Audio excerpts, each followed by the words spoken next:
Water, but I'm not saying it sounds like water. Well, you've just said it. No, I'm not. Well, I'm in the car that's not a clue. and I hear the noise and I'm like, oh, how long is it to get to work? Can I have a wee? Yeah, did you go?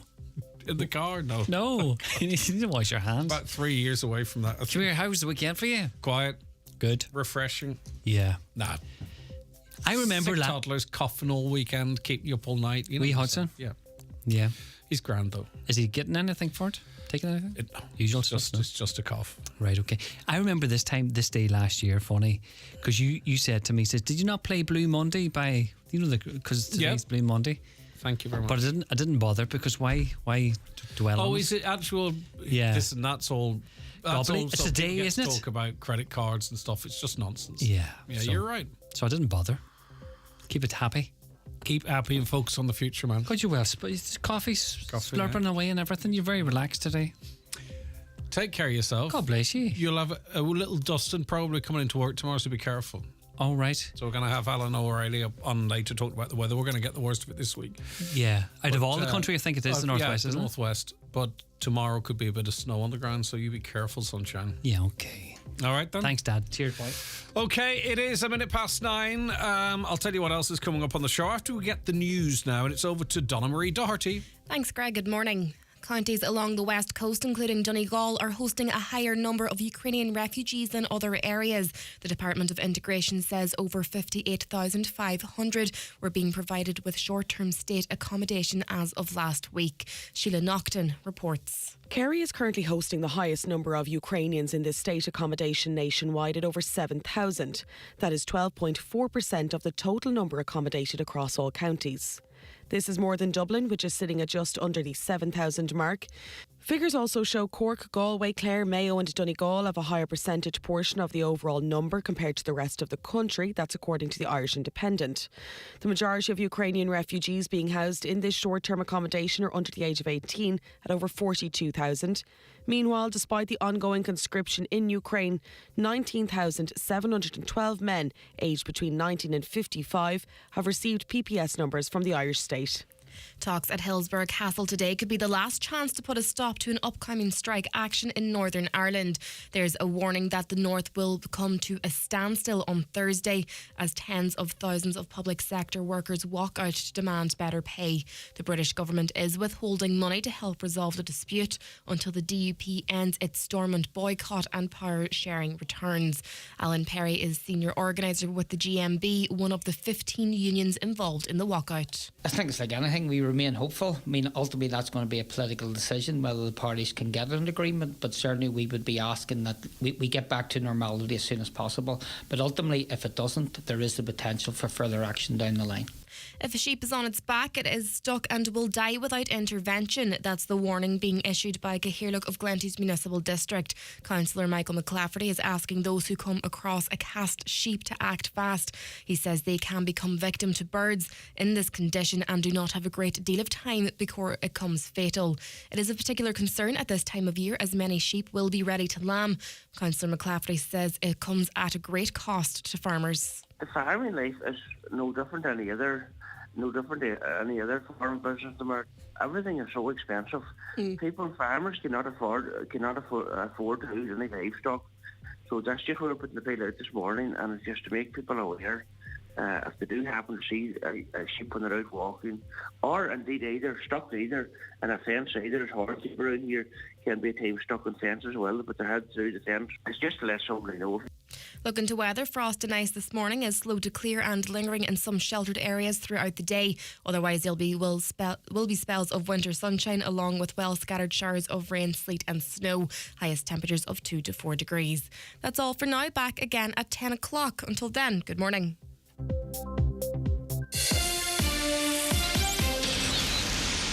Because your health means...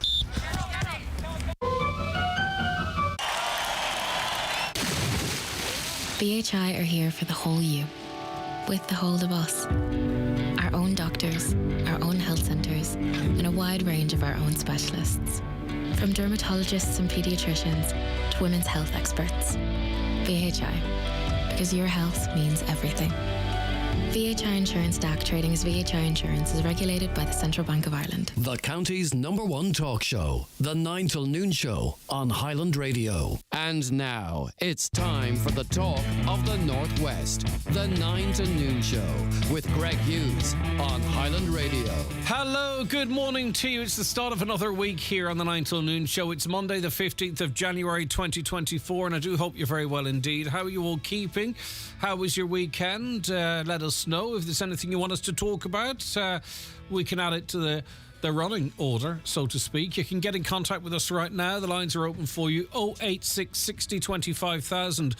086 60 25,000 WhatsApp and text. Now, also, of course, that number is good for you whenever you're listening to this show. So if you're listening on a podcast or if you're listening overnight, feel free to get involved in the conversation. It's great to have you on board. If you want to give us a call, it's 074 91 25,000. From outside the Republic of Ireland, 00353 7491 25,000. And your emails from anywhere in the world, comments at highlandradio.com. And just an early invite for you if it suits your lifestyle. Maybe you work from home or you work in the home. You can watch us on your smart TV. Most of the TVs, like the one over my shoulder here, have the YouTube app built in. You can dial in Highland Radio Ireland and watch us on your big screen. Or if you've got one of those Fire Sticks as well, the YouTube app preloaded on most of those, or Google TV for that matter. And you can take us with you on that device across your mobile devices, because we're also on X, streaming across the world, and Facebook, Highland Hub, Highland Radio News and Sport. Okay, let's get to the newspapers this morning. The Derry People Donegal News calls that have been made for the immediate inspection of all fire hydrants in Letterkenny to ensure that they are fit for purpose. Concern emerged in December after Donegal Fire Service was alerted to a fire in a 2-storey semi-detached house in Meadowbank Lane in the town, but struggled to access water due to a clog in the closed fire hydrant. Firefighters had to go further to another fire hydrant before they got access to water. While no one was injured in the incident, it prompted fears locally. We had spoken to a family affected in the same way, of course, if not the same family. And the reason they spoke out in the immediate aftermath of the awful shocking events for them, thankfully no one was injured, was to thank the emergency services for their response, but also to highlight the fact that some of these hydrants can be blocked, and there needs to be an assessment of all of that. So good to see Councillor McMonagle on the same page there. The Derry News this morning, Derry man waits 4 years for dementia diagnosis. I went to the doctor in June 2018 and was diagnosed in April 2022. 2 months shy of 4 years. That's a shocking length of time. Graham, a Dimension Northern Ireland member from Derry, had to wait for his young onset dementia diagnosed. That was from initial referral to receiving a diagnosis, Graham told the Derry News. Now, I wonder, is that an isolated incident, or is that the normal waiting time? It's an awful long time to be waiting. On to the Irish Independent now, and they have statistics on where Ukrainians are living in Ireland. And I posted up some statistics yesterday or at the weekend as it relates to, and I'll mention them to you as it mentioned to IPAS and where people are living. And I pointed out that quite a lot of them have been located at Donegal. And it is quite surprising the amount of people that don't want you to talk about that or to say that or to put that out there, because they believe it's whipping up some sort of by simply talking about the figures, that it's whipping up ill feeling. My argument would be the ill feeling is there or not, and we can't have information being suppressed or not talked about because some people interpret a certain way. Everyone's going to interpret things differently. Well, there are 58,528 Ukrainians in short-term accommodation in this country. And counties, we read, on the west coast of Ireland are housing a higher proportion of Ukrainian refugees who fled the Russian invasion, new figures show. Kerry is hosting the highest number of Ukrainians, even more than Dublin, and far more than any East Coast or Communabelt county outside the capital. The figures show that along with Kerry, counties Donegal, Galway, Clare, Cork and Mayo have a far higher percentage portion of the overall numbers of Ukrainians accommodated by the state compared to the rest of the country. In Donegal, it is 2,259. There are two figures here, one in brackets and one not in brackets. In Sligo, 1,807. Mayo, 2,916. Clare, 3,763. Kerry, 7,292, which I wonder, is that linked to the levels of tourism accommodation? We in Donegal, obviously a big tourism county. Kerry also. Kerry has 7,200, well, virtually 7,300 Ukrainians living there in short-term accommodation. In Donegal, it's 2,259. In terms of IPAS and the amount of people that are living in various areas, Donegal has a high rate of it's a high rate when you look at it nationally, but there are other ways of looking at it as well. There are 1,686 IPAS occupants living in Donegal. That's 6.4% of the total IPAS occupations nationwide. Now, these are people from various countries, not Ukraine, that are fleeing war, or at least that's what they claim they are, until such time as they're assessed, and that's deemed to what is deemed to be the case. Now, the reality is 1,686 is a lot, but it is 1 in every 100 people, which is, some might see, as a very low percentage, because obviously the narrative out there is that the country's being completely overrun. But here in Donegal, with the highest rate of IPAS occupancy, it's 1 in 100. Now, maybe for some that's too high. For others, they might go, wow, I thought it would be more than that. But anyway, those are the statistics, and you can do, it's up to you what you think about those. Donegal is taking, per head of population, per 100,000, the second highest rate of IPAS applicants, and also a very high rate there of Ukrainians. So those are simply the statistics which I'm bringing you this morning. They're being broadly reported right across the country because it is obviously a topic of great interest. The Irish Times this morning: the Medical Council has complained about junior doctors being required to do mundane negative tasks that it says should be performed by nurses and other health workers. A failure to transfer tasks from non-consultant hospital doctors to nurses is having a negative impact on the education of trainee doctors and on Ireland's ability to attract and retain doctors, it claims. The tasks include taking bloods from patients, putting in drips, and nurse-led discharging of patients. While these tasks must be learned, completing them on a frequent and regular basis adds to the trainee doctor's workload, quickly loses its educational value and deprives them of potential learning opportunities elsewhere, according to Una O'Rourke, Director of Education and Training at the Medical Council. So you can see where that could be problematic. On to the Irish Daily Mail now. And urgently needed new housing projects are under threat from anti-immigrant protesters, politicians fear. Now, I'm not really convinced about this at all, reading on to the story. Government TDs have expressed concerns that homes will be burnt down amid calls to cut rates for long-term Ukrainian refugees. The TDs are focusing their anger on Integration Minister Roderick O'Gorman and Justice Minister Helen McEntee as the government faces the threat of losing independent support.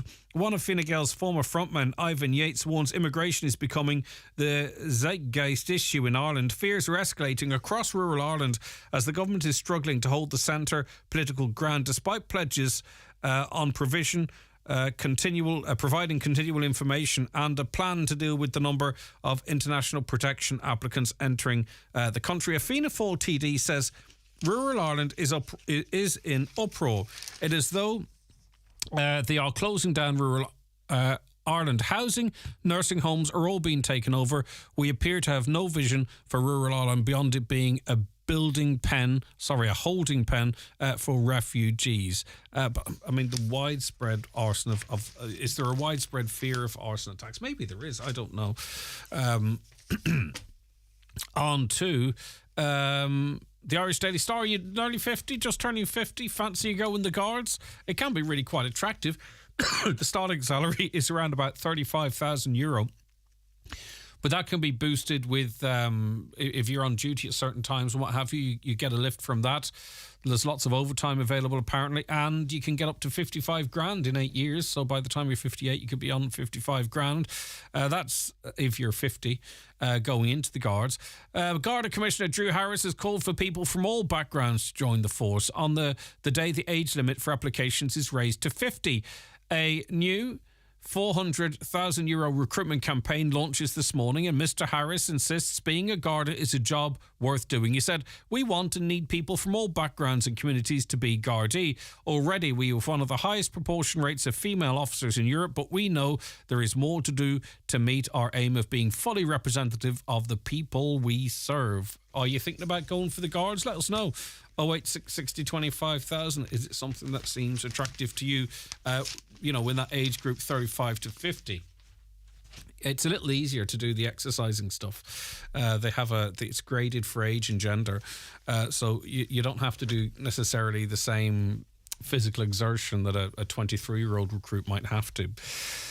On to the Sun this morning, and TD Bernard Durkin is taking his battle of the balls to Lotto HQ as he rages against the odds. The jackpot rolled over for the 25th time on Saturday.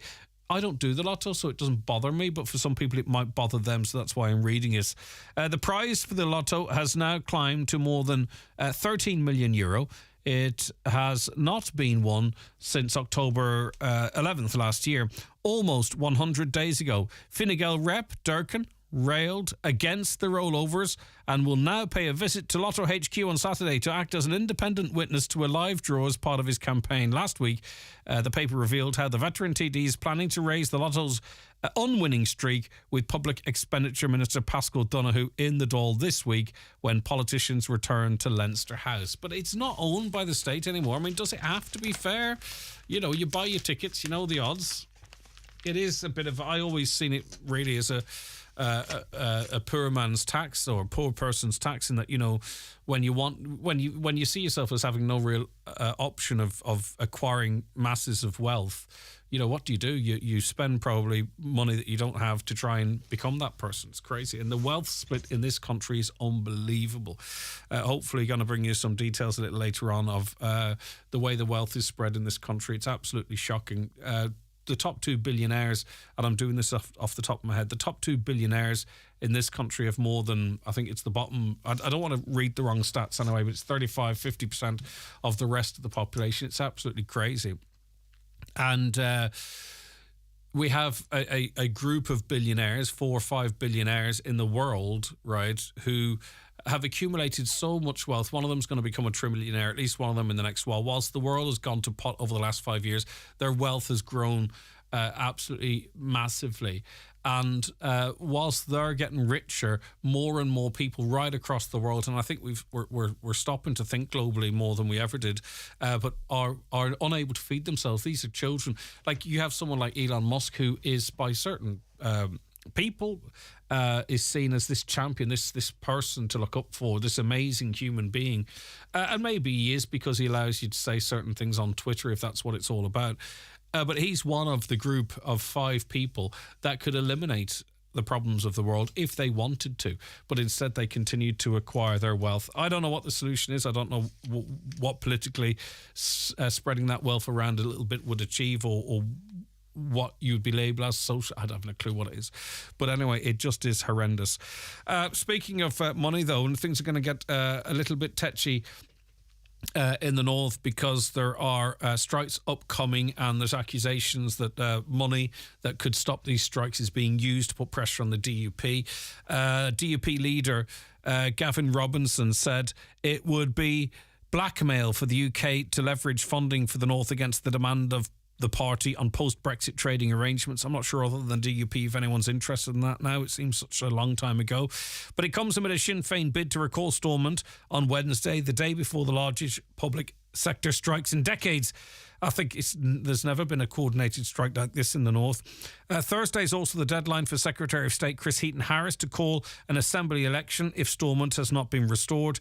And what it really boils down to is there's pay rises for lots of public workers that can't be delivered, or pay increases that can't be delivered because the money to do so is subject to there being a devolved government. So there's right across teachers, nurses, ambulance drivers, they're all striking on Thursday.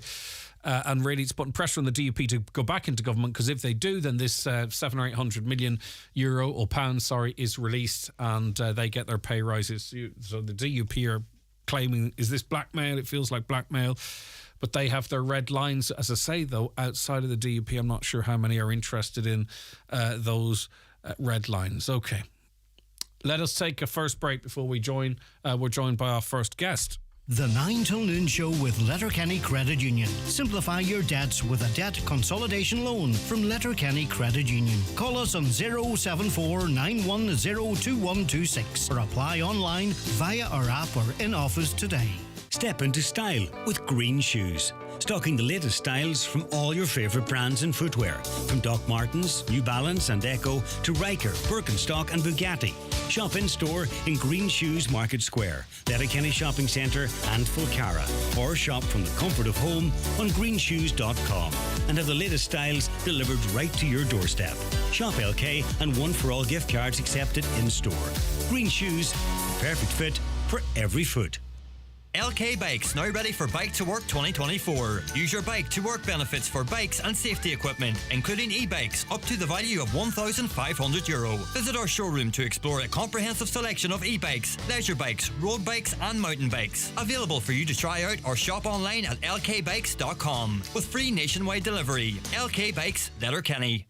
If your New Year's resolutions are already struggling, consider taking a leaf out of the GAA fans' Book of Unwavering Commitment. Keep your goals 6.5 metres wide. Commit to shouting at the top of your lungs as often as possible. And focus on counting points instead of calories. The new season is just getting going. Don't miss a moment with a GAA season ticket. Available now on gaa.ie/season ticket. Are you in? The GAA, where we all belong. The ultimate ABBA Sensations tribute comes to Ancourch Hotel Gidor on Friday, January 19th and the Villa Rose Hotel Ballybuffet on Saturday, January 20th. Tickets available from hotel reception and online at Eventbrite. Highland Radio time checks with Expressway. Travel Route 32 from Letterkenny to Dublin when you book online and travel for less.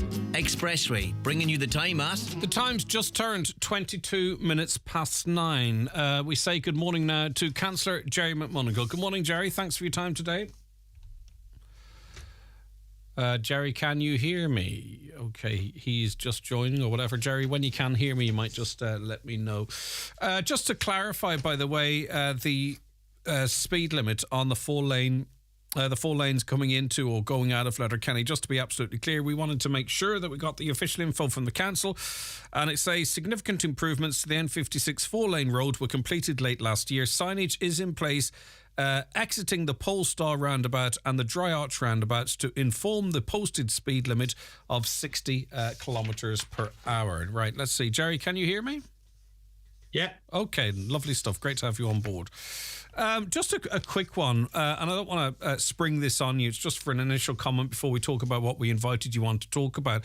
We've been notified from a listener that there are 10 Donegal Garda cars sitting in a compound in a garage waiting to be serviced. They conclude that this means patrol cars are off the road across the country in the meantime, and some of the cars in there have reached their mileage limit, 200k. And needs service to be released again, from this listener's understanding. Another example of lack of resources up here. I'm sure we don't have 10 spare Garda cars to be sitting waiting to be serviced. It's certainly something maybe worth making an inquiry about. Yeah, certainly would. It seems an inordinate amount of cars to be on getting service at the one time. As you said, we have been campaigning for more cars for quite a while. With the JPC and indeed with the Garda Síochána. So, it sounds strange that there are 10 cars in getting serviced at the same time. And while that's welcome and they're going to be roadworthy, you would imagine after that, it would nearly smack off bad management or crisis management that 10 cars have to be on at the same time. Yeah, indeed. Right, okay. Well, thanks very much for that, Jerry. You are making calls, or you're making calls Okay, that line's just not fantastic for us this morning. I'll just wait till it's rectified, because we were reading this morning that calls are to be made for the immediate inspection of all fire hydrants in Letterkenny to ensure that they are fit for purpose. Concerns emerged in December after Donegal Fire Service was alerted to a fire in a 2-storey semi-detached house in Meadowbank Lane in the town. Councillor McMonagle, you're raising this issue. In fairness, I think in a very difficult time for them, we did have a family on this programme wanting to speak publicly because they were concerned about the fire hydrant infrastructure. You're taking up this issue yourself as well. No, that line has... sorry. Yeah, go ahead, Jerry. I might come back to you because your signal is absolutely brutal there. So I'm going to come back to Jerry McMonagle on that in a moment. There's no point continuing if we can't hear what he has to say. Is anyone else having trouble with gov.ie and RSA websites? I've been trying to book a driving test this past week and I've had no luck. I've written my password down and when I go to log in, it doesn't recognise my details. So I registered again using my same email and it tells me that it's already in use. So how come it doesn't recognise me when I sign in? I can't even call anyone as all this has to be done online. I can't believe that I'm the only one having trouble with this, as I'm not a silly person and I know my way around the computer. Tried signing in with gov.ie and having trouble with that site as well. Is there any way that I can get to speak to a human to book my test? Any advice appreciated? Right, if any of you have any suggestions as to what that person can do, 08660 25000.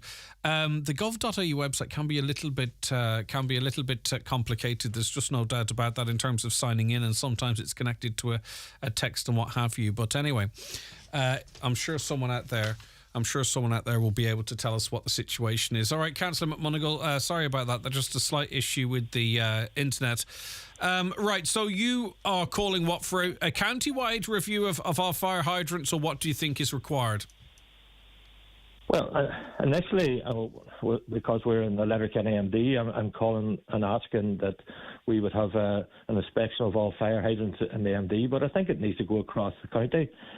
I mean, it's worrying when you come across, I'm sure for the fire service, as much as the people, that when the fire brigade responds to a call out and they find that the fire hydrant they go to nearest to the fire is blocked up, that's a major concern. It takes time and it could lead to very much more damage to the property than what might be necessary, and also could lead to people being seriously hurt or worse. And it's a real concern for us that this has happened, and we're asking now whoever, because there seems to be a grey area. I've been talking to the fire service and there seems to be a grey area as to who's responsible for ensuring that the fire hydrants are working properly and are fit for purpose. So I just want to get clarity on that and confirmation that these fire hydrants will be checked and regularly checked, and that they ensure that they're fit for purpose. Yeah, for all the rules that sort of, lead to sacrifices almost from fire personnel in terms of how close they are to the station, how quick they respond and what have you. It's clear that every second counts. So the last thing they need when they get geared up, get to a site, is to try and access water, and where they expect water to be, it not to be there. That's completely unacceptable, isn't it? Very much so, and it's not an isolated incident. I know it's happened in the past as well. And also another problem with the fire hydrants is being able to identify the location. I know, especially at night time when they arrive on a call, and if they start looking in the streets to see where the hydrants are, they're not clearly marked as the way they used to be. And again, this is a fall down, and maybe it's falling between the stools who's responsible for clearly outlining and marking the fire hydrants from other utilities, manholes. So it's something we need to look at. The other thing, I mean, you think in this time and age, and I asked them, I said, surely you would have an app that would identify when you go into an area where the fire hydrants are, and apparently they don't. And that's maybe a job of work that somebody could be involved in mapping out where the hydrants are, and then getting them onto a map, onto an app that could be supplied to the fire service. because all these things save time and they'll save lives in the long run. They'll certainly save, the extent of damage that might be done to buildings, whether it's businesses or family homes. So you're sort of saying to the Letterkenny MD, it's over to you, it's over to the executive to find out who's responsible and who might, put together this kind of information. It's not really fully clear yet. Is that what you're saying? Yeah, since Irish Water and Escairn, as it's known as now, took over the water supply and provision from the councils in 2014, over this last number of years, they've been slowly but surely taking full control, and just recently they have now full control of all water services and delivery and maintenance of. So it would have been in the past, because I remember during town council days you would have seen them testing the hydrants so that they're sure that they're working and all by the council. So I don't know now, is that responsibility off the council? Is it with Escairn, or is it with the fire service? So we need clarity on that, Greg. We need to, and more importantly, we need to ensure that when the fire service arrive at a given scene, that they know they can go straight as quick as possible to the nearest hydrant, and that hydrant is going to be working and be able to access water from it. Yeah, a caller rang us and we were chatting to them, says, I'm an ex-fire service person. The hydrants are inspected as part of the fire service drill.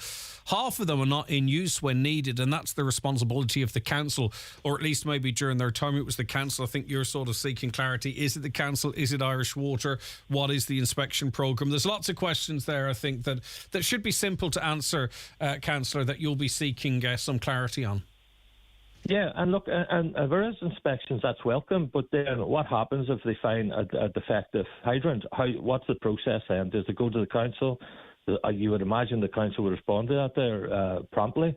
So if we can get that map and we can see, right, who checks them, who's responsible for maintenance, because the council are no longer anything to do with the maintenance or the delivery of water services. That's SGR now. So have they got a programme in place? Have they made provision for that? Have they got personnel to do that? Them's all the things I'm seeking clarity on. But most importantly, I want to be sure that when the fire service are called out, the next time they come out, that there's going to be hydrants that are fit for purpose and working properly. OK, fair enough. Thank you very much for that. That's Councillor Jay McMonigal there. We were speaking to Eamon Ryan on Friday. We had this email in, the 9 till noon show, and Minister Ryan's proposal. I'm not quite sure it was a proposal, but anyway, his proposal to involve the SEAI in the mica compensation scheme to bring the affected houses up to today's building standards, particularly re-insulation. They go on to say the SEAI has had contractors on their lists for whom the SEAI takes absolutely no responsibility since at least 2019, who did substandard defective work to people's homes, damaged them in the process, despite SEAI commissioned research by UCD, which was presented to the Oireachtas, which stated that at least 50% of SEAI retrofitted homes were affected. There's been no mention of compensation redress for those homeowners. Can you warn the mica compensation group of this? And can an SEAI compensation group be made a subsection of the mica group instead of having to go from scratch through the same torturous process the mica group went through to get compensation? Please let me know the answers. I have solid evidence to back up these claims. OK. That's that person's view. I appreciate it. Good morning, Greg. My daughter has always had poor chest health due to asthma. With the RSV and flu doing the round, she's been very unwell and has missed a good few days at school. The rules of the current virus say you should be 48 hours symptom-free before returning to public life, yet I got a notification that I've almost reached my 20 days absenteeism from school and the school would have to notify TUSLA. I've never heard anything as ridiculous. My child is sick and also I'm obeying the government rules about this flu. No wonder this country is in crisis it's in. There appears to be no common sense at all anymore. The one thing I would say to you, obviously, especially if you're a parent, TUSLA can be kind of like a scary word. Some people don't have a great deal of time for TUSLA and what have you, but there is a procedure in place to protect children who are off school for other reasons. Okay, maybe there are issues going on in the house or whatever it might be. So there has to be some sort of rules and regulations at what point absenteeism triggers a call from TUSLA. I wouldn't be afraid of that phone call. You just say to them precisely what you've just said to me, and there should be no issue. But I think if we sort of got away with if we did away with something like that, we could have a child who is being kept at home for the wrong reasons, that's being abused in the house or whatever it might be. They could be 20 days absent from school. And if we didn't have a system that could pick that up, it would be quite troubling as well. So you've done nothing wrong. You're offering great care for your child. Even if TUSLA speak to you, I'm sure they'll go, OK, that's no problem. We just have to routinely check to make sure that everything's OK. If that makes sense. Am I wrong there? What do you think? 086 60 25,000, 086 60 25,000, or give us a call on 074 91 25,000. Right, we're joined on the programme now by Professor Ken Mulpeter, who's a consultant in geriatrics at Letterkenny University Hospital. Professor, thank you so much for your time this morning. It's greatly appreciated. Good morning. How are you doing? You've been expressing concern about bed shortages, particularly for elderly people in nursing homes in rural areas. Can you explain that to us, Professor? Yeah, I suppose the main thrust of my letter to the Irish Times was my concern that bigger nursing homes were being built as opposed to continuing small, locally based nursing homes, and this has been done both by private nursing homes and the HSE. When I came here first 30 years ago, there was a large number of community hospitals, most of which still exist, and some of these had previously been local hospitals such as Donegal and Cairn and Dunlow. And in my naivety, I thought initially that these could be used as community hospitals, serving people of all ages with minor illnesses. But it soon became apparent that really they were going to be essentially geriatric hospitals. Our Donegal was quite unique at that time, and probably still is, with a large number of small units, roughly most of them about 40 beds around the county, and some of whom the public contributed to. And I suppose in general throughout the country, I'd like that model to be replicated. There's about 11 community hospitals or nursing units in the county, and then about an equivalent number of private nursing homes. But in general, there's a tendency now for, particularly in the private sector, for smaller nursing homes throughout the country, actually, to get into bother and that they're closing. I think it's probably a combination of various things: the economies of scale, and maybe having to put in large costs to tie in with HICWA, and maybe difficulties with getting staff in smaller areas.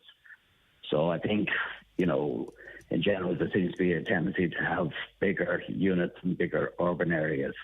And I suppose instinctively, I'm kind of against this idea of large 120, 140 bed units, because I think it's difficult for them to be looked at as a home. When I worked in the UK, when one unit I worked in, they had, for the long stay unit, they had actually a hall door that you had to knock on with a knocker to get in, and just to reinforce the idea that this was somebody's home. And I think this is an issue both for ourselves and particularly for the UK and nationwide, Europe-wide, how to look after our frail elderly people if they require nursing home care. Unfortunately, most of the people that are in nursing homes suffer from brain disease. They may have dementia or maybe stroke disease, Parkinson's disease, MS. And in some, to some extent, I suppose, them having to go into nursing home is a cost that is borne by people with neurological disease, which isn't borne by people, say, with renal failure or get dialysis, or people with cancer treatment. But I think we should always remember that these units are somebody's home, and they're not a hospital, and they should be treated as a home. And I suppose that was the main thrust of what I was trying to say. Is this being driven by or exacerbated by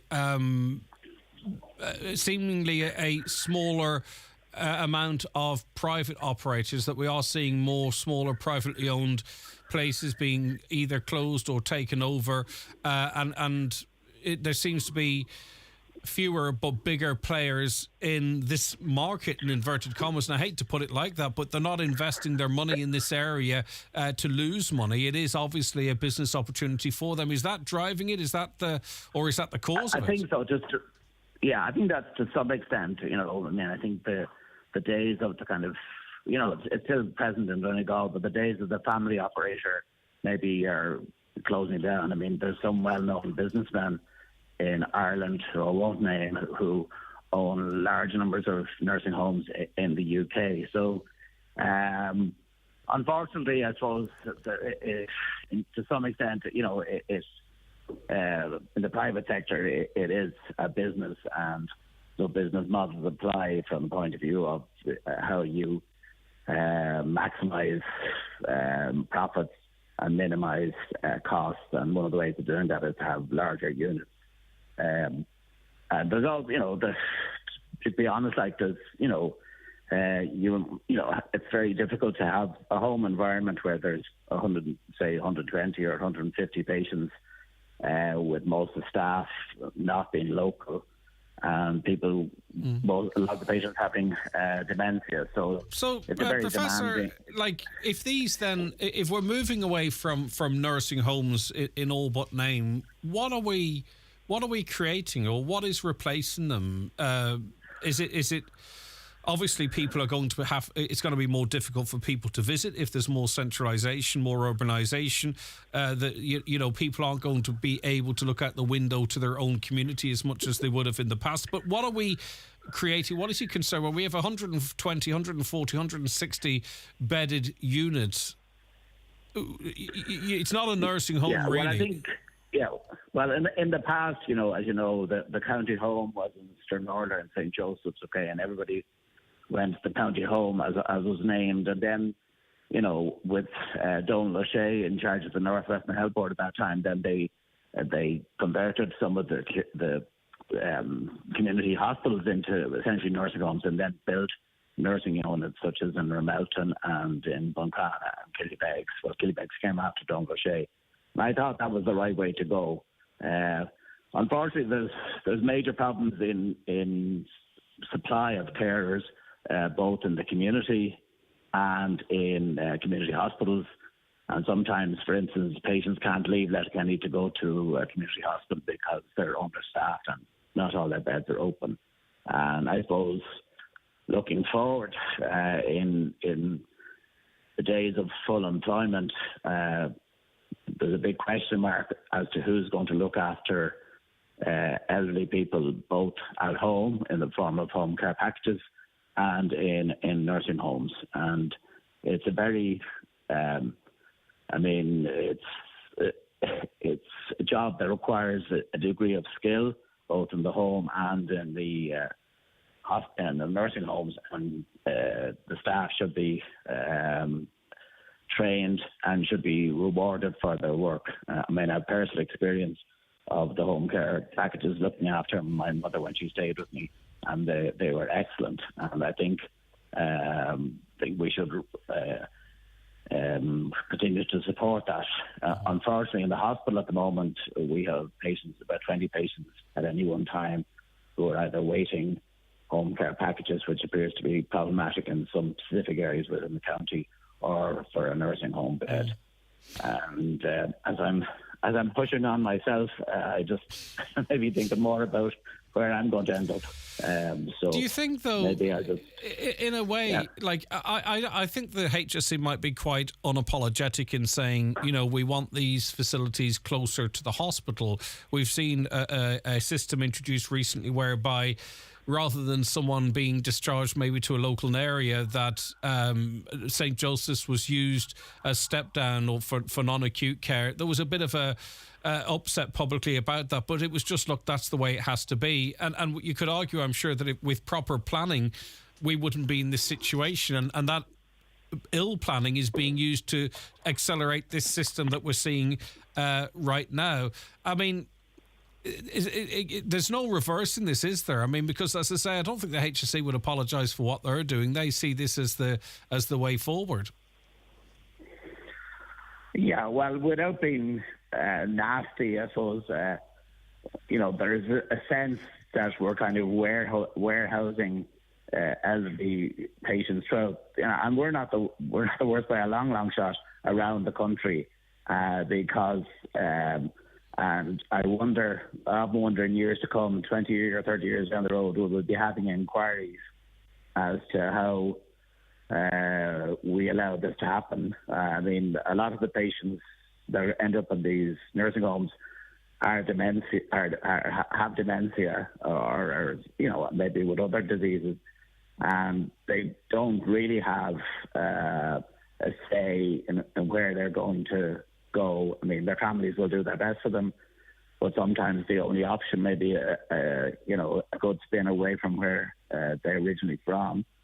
Elderly people have a long history of work and hobbies and their likes and dislikes, and a patient may have worked in the UK, or I had one patient who built tunnels in Vietnam, and they have colourful histories, and sometimes that's lost when they go into an institutional setting where people don't know them personally, don't know their backstory, and I think if people knew those stories intimately, then it makes the job more interesting and it's better for the patient. So the idea of kind of, patients being nursed in a home wherever that is available, it militates against that. But as you say, it's not anything new. I mean, that we have a bigger elderly population, which is in most ways is a good thing. But obviously, that's the rate of dementia rises as you age, and so we really need to think a bit more imaginatively as to how we're likely to deal with this. And I think people of all ages, even those 30 or 40 or 20 listening to us right now, might think this is a problem for older people right now. But as you say, you believe this is going to get worse, and it's very much in their interest to say, well, what kind of a country are we developing here? How are we going to be treating our older people? Because yourself, I don't know if it's casual language or intended, but if we talk about issues in our acute hospital services, it's the older generation, it's an aging population, as if in some ways, if you were an older person, you might feel this is your fault or that you're a burden. Then there are other conversations happening about, people making decisions about when they die, assisted dying and things like that there. I am not trying to create something that's not there, but I think people of 20, 30, 40, 50 years of age need to keep an eye on this. What kind of a country are we developing here where we make older people feel that they are a problem, don't really prepare for their future care, and then we start talking about ways in which maybe people might, relieve the world of their burden, in inverted commas. A horrible way to put it, but I just would have my concerns that this is where we're heading. Yeah, well, I mean, obviously with the dropping birth rate, there's a kind of the usual triangle used looking at the demographics of a population where it's a large base, and then as you go up the triangle, or a pyramid, there's a much smaller number of older people, but that's changing now, and such that it looks almost like a rectangle or a pillar. So there's a decreasing tax base funding a larger dependent population, and that's a worldwide issue. So Japan are in major bother as to how to look after their elderly. The Chinese are having second thoughts about their one-child policy, because again, they're running into that problem. And this is the same all across the Western world, I suppose. In the East and the South, I suppose, in Africa and Asia, it's more usual for families to look after their elderly rather than put them in nursing homes. But it's kind of so. And I know there's a lot of discussions these days about immigrants, but most of the staff of nursing homes are immigrants, and because there isn't enough Irish people to provide the care, or they're not interested in that as a work choice. So we really have to make both home care and nursing home care more valued, better paid, and with a lot more training. Yeah. If that's the route that we're going to go down. Yeah, and also too, I want to throw into the teens, 20s and 30-year-olds now, unfortunately, far less likely to have their own property by the time they reach the ages that we're talking of, and you have to wonder how all that care might be funded as well. Okay, Professor, thank you. It's food for thought, and it's a problem now and a problem that's only going to increase, I think, and we appreciate you sharing your views with us as well. Okay, no problem. Take care of yourself. Thanks all right, thank you. That's Professor Ken Mulpeter, consultant in geriatrics at Letterkenny University Hospital. He says that we have to be careful that we are not replacing nursing homes with the level of care that we kind of might be familiar with nursing hotels or warehousing older people effectively. And as I say, it potentially could be a problem. Everyone tries to live as long as they possibly can, and rightly so, and more so are achieving that. But nursing homes are being offered financial incentives to house migrants and refugees. Some have decided that they can't make any money. They've exited it, and that accommodation is being used for migrants and refugees. But he heard from Professor Mulpeter there. We'd have very little staff if it wasn't for immigrants as well. So we have to be balanced in our views of this stuff, don't we? Okay, next guest just before the 10 o'clock news after this break. Watch the show live now on YouTube, Facebook and at highlandradio.com. The 9 till noon show is brought to you by Letterkenny Credit Union. Digital loans now available. Apply online or via our app today and get your loan transferred directly to your current account. You're useless. Worthless. I look after the money because you're a dope. You'd be nothing without me. Nobody cares about you. That's what abusers tell us. It's all lies. You deserve to be safe, and when you ask for help, you will be heard. If you're living with domestic or sexual violence, support is always here. Visit alwayshere.ie or call on Garda Síochána. Brought to you by the Government of Ireland.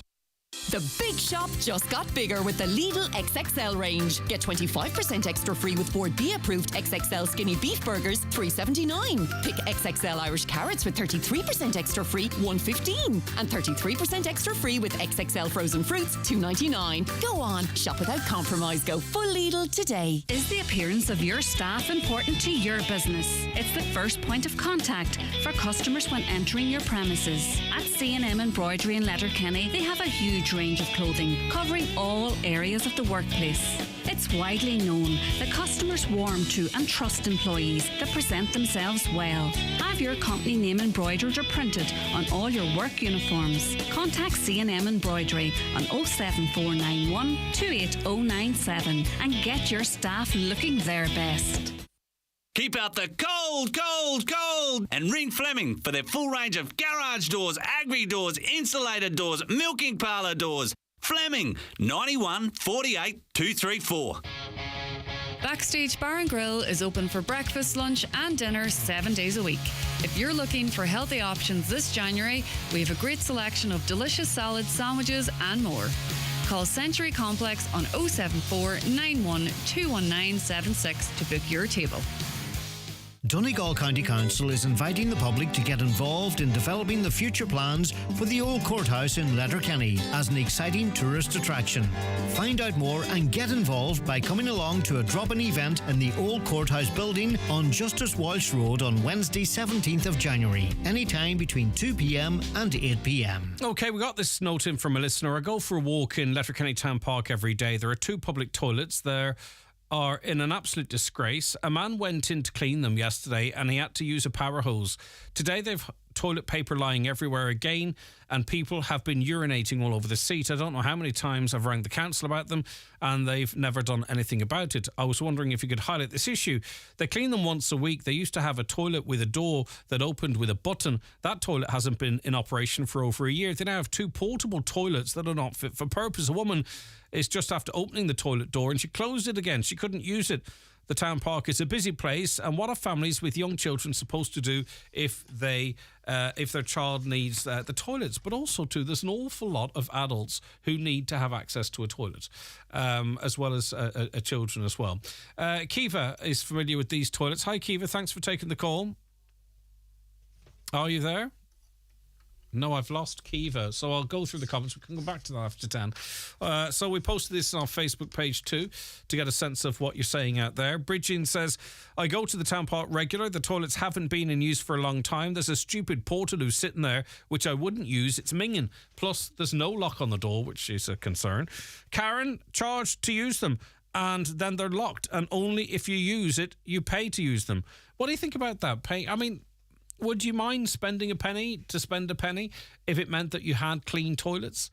I think I'd be more inclined to pay for a clean toilet than parking. I'm not saying I would not be less inclined to pay for parking, but you know what I mean.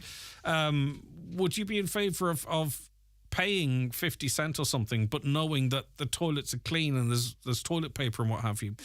Caitlin says, I don't think paying would make a difference, though, because some people don't respect keeping any toilets clean, whether it's public toilets or public toilets in a public house or anywhere else. It's a pity because it spoils it for everyone else. Eileen agrees. Rachel, totally agree, and same goes for down at where those shops are at TK Maxx. No toilets either, but the councillors are too busy planning the big new motorway into Letterkenny to lose millions on. That being said, I think there are plans for toilets down there, Rachel. Geraldine, some people should be taught how to use a toilet and how to leave it the way it should be, which I think is... We're kind of giving up on people's responsibility to actually go to the toilet properly.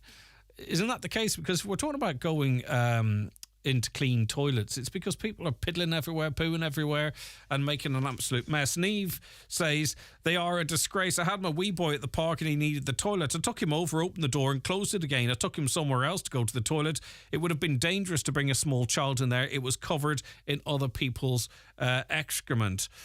James says, with respect, your problem seems to be that, and you referred to it, that they're only cleaned once a week. Then you go on to say they were cleaned yesterday and basically unusable the next day. Is this the cleaner provider's fault or the people that use them? If they were cleaned every hour on the hour, it wouldn't matter. Animals would be cleaner. It's a sad situation to be in 2024, says Caroline. All kinds of medical conditions out there now, such as IBS, difficulties, and many more. Diverticulitis and many more that leave people unable to leave the house, unacceptable in this day and age. And that's also what I was pointing to, that it is children, of course, that one listener mentioned, but there are an awful lot of, and we've spoken on this programme quite extensively on it, that have to plan trips based on where toilets are and where they're available, and it can be really, really difficult for some. Monica says there might be toilets, but they're not fit for purpose, and wonders if people treat their own toilets the same. Possibly they do. Anne says Rathmullen toilets are well kept. Some people have no respect for public toilets, and on it goes. Okay, if you've got a say on that, 086 60 25,000. It is the 9 till noon show. We're going to take a break for the news and obituary notices, and we'll be right back thereafter. The 9 till noon show is brought to you by Letterkenny Credit Union, with monster loans available up to €60,000 for all occasions. Visit letterkennycu.ie. Do you suffer from high cholesterol, menopause symptoms, digestive issues, anxiety, aches and pains, or a lack of energy?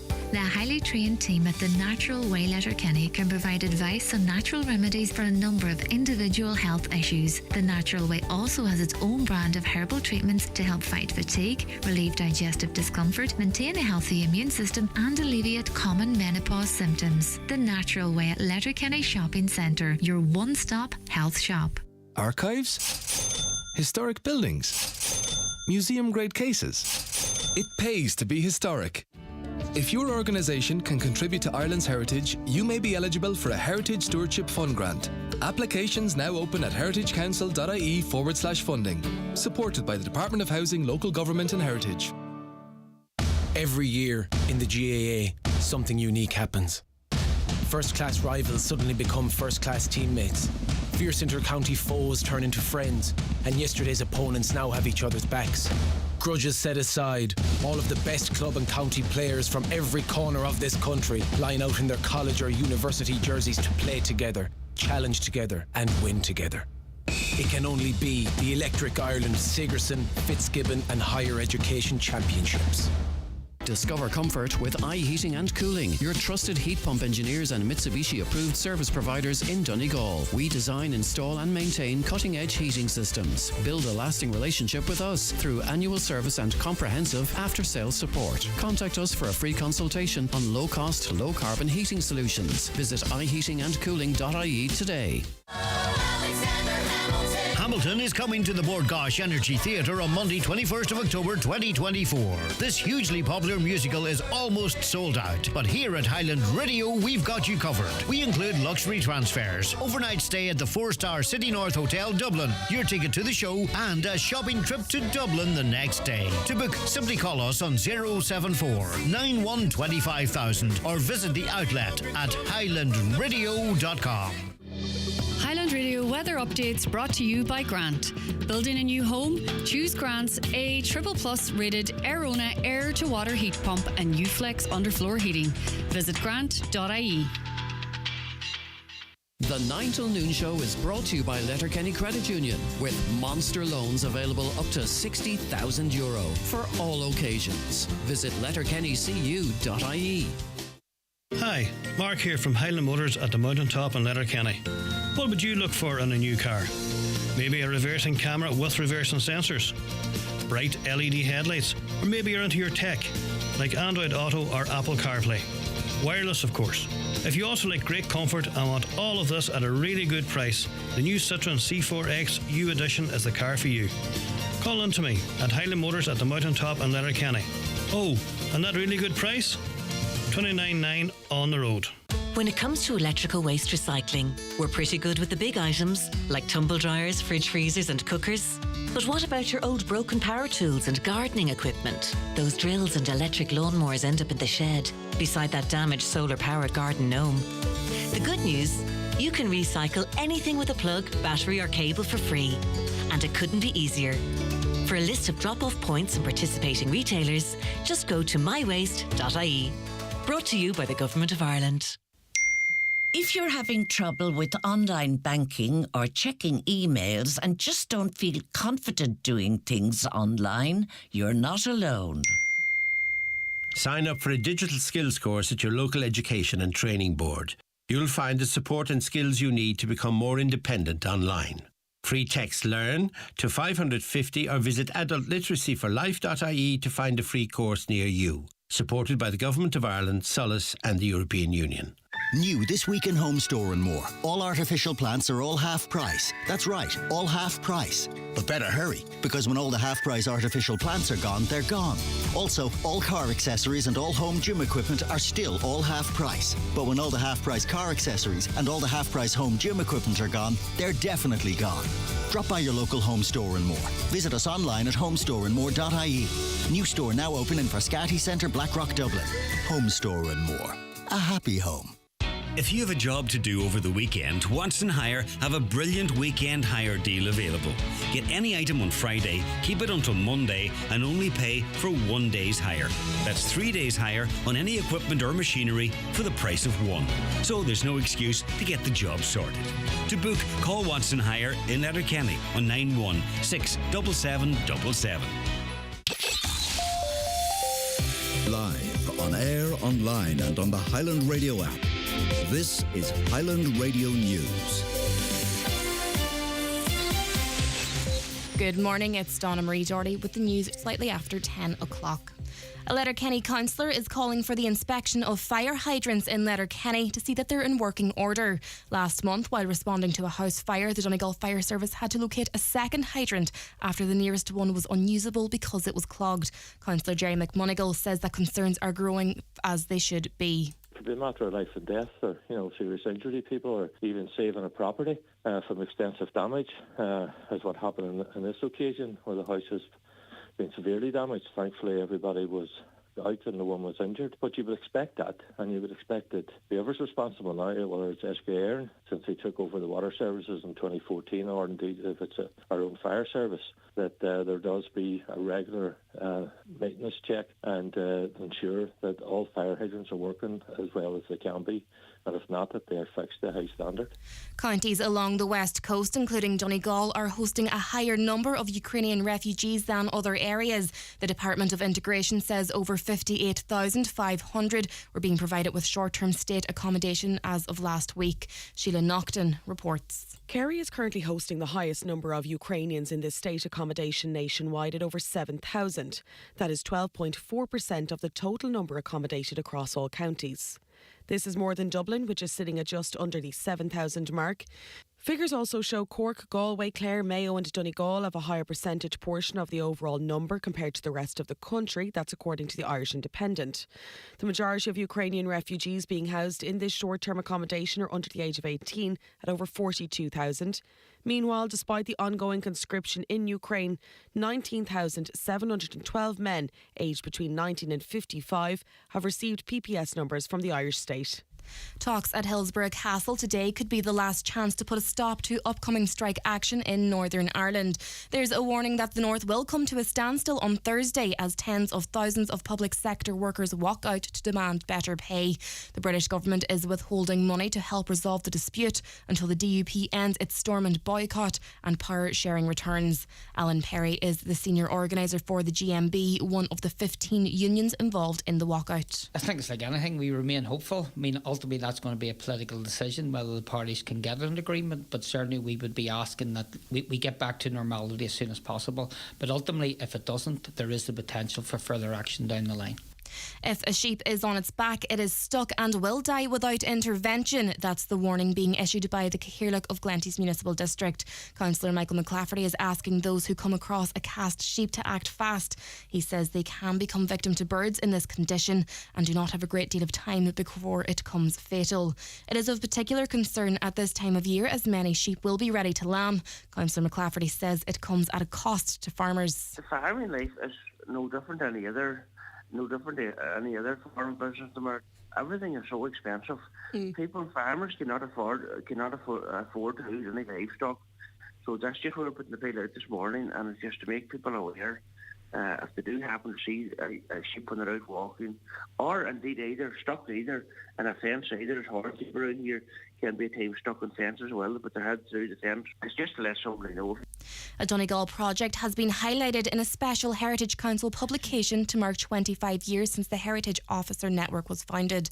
Opening the door to Ireland's heritage details one key project from each local authority over the last 3 years to convey the work which has been done to protect Irish heritage. The Ballyshannon Historic Towns Initiative is featured. The project seen the conservation of the town's most historic buildings that needed preservation work. And looking now to the weather forecast, frost and ice this morning, slow to clear and lingering in some sheltered areas through the day. Otherwise, there will be spells of winter sunshine along with well scattered showers of rain, sleet and snow. That's with highest temperatures of 2 to 4 degrees and mostly moderate northwest winds, which will be fresh at first. That's all for now from Highland Radio News. Back again at 11 o'clock. Till then, good morning.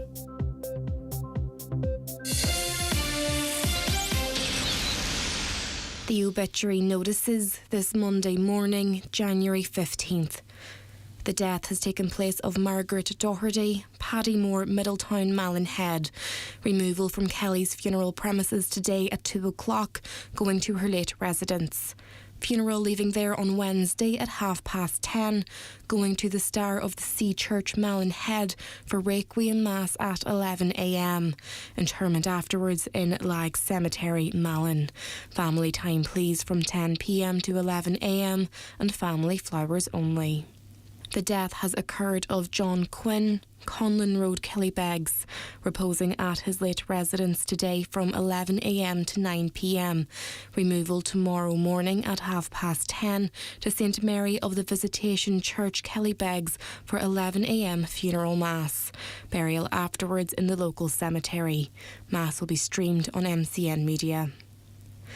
The death has taken place of Anne Hutton of Ellabeg Bridgend. Anne will be reposing at the family home in Ellabeg Bridgend from 11 a.m. this morning. Family time, please, from 10 p.m. to 11 a.m. Funeral leaving the family home on Wednesday at 11:15 to St Patrick's Church, Pennyburn, for Requiem Mass at 12 noon. Interment afterwards in St Maurice Cemetery, Fawn. Family flowers only, please. Donations in lieu if wished to the Foyle Hospice. The death has taken place of Robert Moore, Umricam, Ballyherne, Fanad. Robert's funeral service will be held at Christ the Redeemer Church in Rossnakill, Fanad at 1 p.m. tomorrow, followed by burial in the adjoining graveyard. House strictly private, family flowers only, please. The death has occurred of Paul McGowan, 7 Admiral Park, Stranorlar. Paul's remains will be reposing at his late residence, number 7 Admiral Park, Stranorlar, today from 12 midday until Rosary at 9 p.m. House private on the morning of the funeral to family and neighbours, please. Mass of the Resurrection at 11 a.m. tomorrow at Church of Mary Immaculate, Stranorlar, and burial afterwards at Doe Cemetery, Stranorlar. Flowers welcome. Donations in lieu if desired to the Irish Cancer Society Donegal branch, care of any family member or McGowan Funeral Home, Drumbo Avenue, Stranorlar. The Requiem Mass will be streamed live via the parish webcam. The death has taken place of Annie Green, Nee O'Donnell, Hughie Pat, Coolbay, Ray Rathmullen, formerly Dunlewy. Remains reposing at St Joseph's Church, Rathmullen. Funeral Mass this morning at 11 a.m. Burial afterwards in Rathmullen Cemetery. Funeral Mass can be viewed on MCN Media. The death has occurred of Henry Farrelly, 16 Castle Avenue, Buncrana. Henry's remains are reposing at his home. Funeral tomorrow, leaving at 10 a.m, going to St Mary's Church, Cockhill, Buncrana for 11 a.m. Requiem Mass. Family time from 10 p.m. to 11 a.m. Funeral can be viewed on churchservices.tv. The death has occurred of Myra O'Reilly, Nee Nocton, Denore Glencar Irish, Letterkenny, formerly of Kilkenny. Funeral from her late residence this morning, going to St Eunan's Cathedral for 11 a.m. Requiem Mass, which can be viewed live on church services, followed by interment in Ulex Cemetery. Family time, please, this morning. Family flowers only, please. Donations, if wished, to the Donegal Hospice, care of Pascal Blake, Funeral Director. For family information and more details regarding wakes and funerals, please go to highlandradio.com.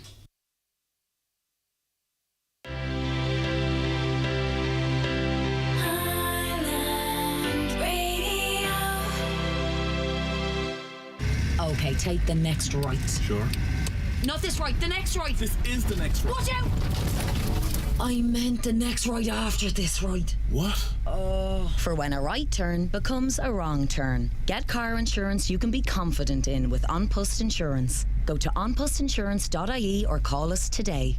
Acceptance criteria, terms and conditions apply. One Direct Ireland Limited, trading as An Post Insurance, is regulated by the Central Bank of Ireland. One Direct Ireland Limited is a wholly owned subsidiary of An Post. Best price and online. Now, IMRO's 2023 Best Local or Regional News Programme, The Voice of the Northwest, the 9 till noon show with Greg Hughes. Okay, you're very welcome back to the second hour of the show. Good morning if you've just joined us, and a good morning to Marie, Kate, Bernie, Kathy, Dolores, Dahi, Darren, Michael, Neil, Philomena, Pedro, and who else? We have Philomena and many of you watching the show online. Appreciate it too. We're on YouTube, Highland Radio Ireland. My mum is in hospital and has dementia and is waiting to be transferred to a nursing home, but because there are no beds available, she remains in hospital taking up a medical bed, which is a worry. Hi, I'm in America right now and I just had to call in.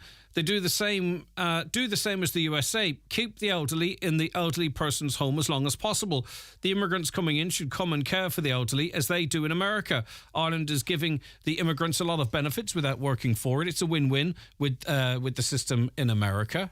Any further experience of that to 086 60 25,000. From outside the Republic, of course, 0035386 60 25,000. Could they not put more money into the hospital instead of putting €15 million into Errigal College? There's nothing wrong with the Errigal College and the hospital badly needs money put into it. the money's there for the hospital as well if they want to. It's not like, again, and I'm sorry to repeat myself because I understand where you're coming from and your view, but not putting the money into Errigal, it doesn't mean it goes into Errigal College. It doesn't mean it goes into the hospital. It doesn't work like that. There's a hospital budget. The money is there. And if someone has the will to invest more, and the government would say they are, it's not dependent on whether or not money is spent on Errigal College, if that makes sense. Fanad Bingo cancelled tonight because of the weather. Thanks very much, says someone involved in the organisation of that. So if you're planning to go to Fanad Bingo tonight, I'm told it is cancelled. Hi, Greg. You have to pay in the Netherlands. Toilets are very clean. Yeah, exactly. I mean, I wonder, is that the way it's going? Should we pay to go to the toilet? If it means, and there would have to be sort of like a contract with us, that if we did pay, that the toilets would always be up to an acceptable standard. Why are the public toilets never kept clean? It's an ongoing problem. I remember years ago when the public toilets in Buncrana were below the courthouse. They were dreadful, and as young ones, we used to run past as the smell was horrible. But I was stopped one time by a tourist asking where the toilets were, and after I pointed them out, I ran as fast as I could up the street. And as I didn't want to meet the people coming out, it was embarrassing years ago, but I never forget waking up. I never forgot waking up council. Donegal's the most deprived county in Ireland, yet we have the largest percentage of refugees and asylum seekers, says a listener. Greg, illegal immigrants and Ukrainians are looked after before the Irish people, but media and politicians, the only ones that want them. Well, I pass on necessarily illegal immigrants as you framed them there, but are they looked after before the Irish? That's that listener's view. The media wanting them? I don't know. I sit here and I read views from people who, if you're including us, read views from people that are very much in favour of people coming to the country, that they believe it's very important and necessary and a duty, and then others that are dead against it. So the public are clever. The listeners are clever. You don't need me to try and, neither would I want to, influence people's views one way or another. You have your own views. I was in the ED the other day and it happened... I was in the ED the other day and it appeared like every non-national person was seen before anyone else. Is this a thing or was it a coincidence? There's a criteria as to how people are seen. It's based on need, sort of, not colour or race or nationality or religion. Older people were always cared for in their own homes. They want to collect them from the hospital now. They won't collect them from the hospital now unless they have sight of the will. Why has the unit in Ballyshannon not opened? How many millions of euro did it cost? And it's sitting empty with all the lights and presumably heating on. I thought that was occupied already. I'll check into that. While on the topic of fire safety, can you, as Councillor McMonagle, ask Councillor McMonagle how the two large buildings which were previously condemned and stopped from being used as student accommodation in Letterkenny due to a lack of fire exits are now deemed acceptable to house asylum seekers? I'm not sure of the buildings that you talk of, but that's that listener's point of view. What's the cap on Ukrainians and international protection applicants? We're on 1% now in Donegal, but will that number just continue to rise? When does the government say that we are unable to house anymore? Well, there was a stop put on people being moved to Donegal for a time at least, because not in terms of the services that are available. I'm not sure if that decision has been reversed or if people are still coming in or being moved within the county. I'm really not quite sure. But is there a cap? I think not a cap on numbers, but there certainly appeared to have been a cap placed on people coming here based on the ability of the services to cope with the increased population that happened. There's an awful lot of people here now. Percentage-wise, it's relatively low. But I've not heard of any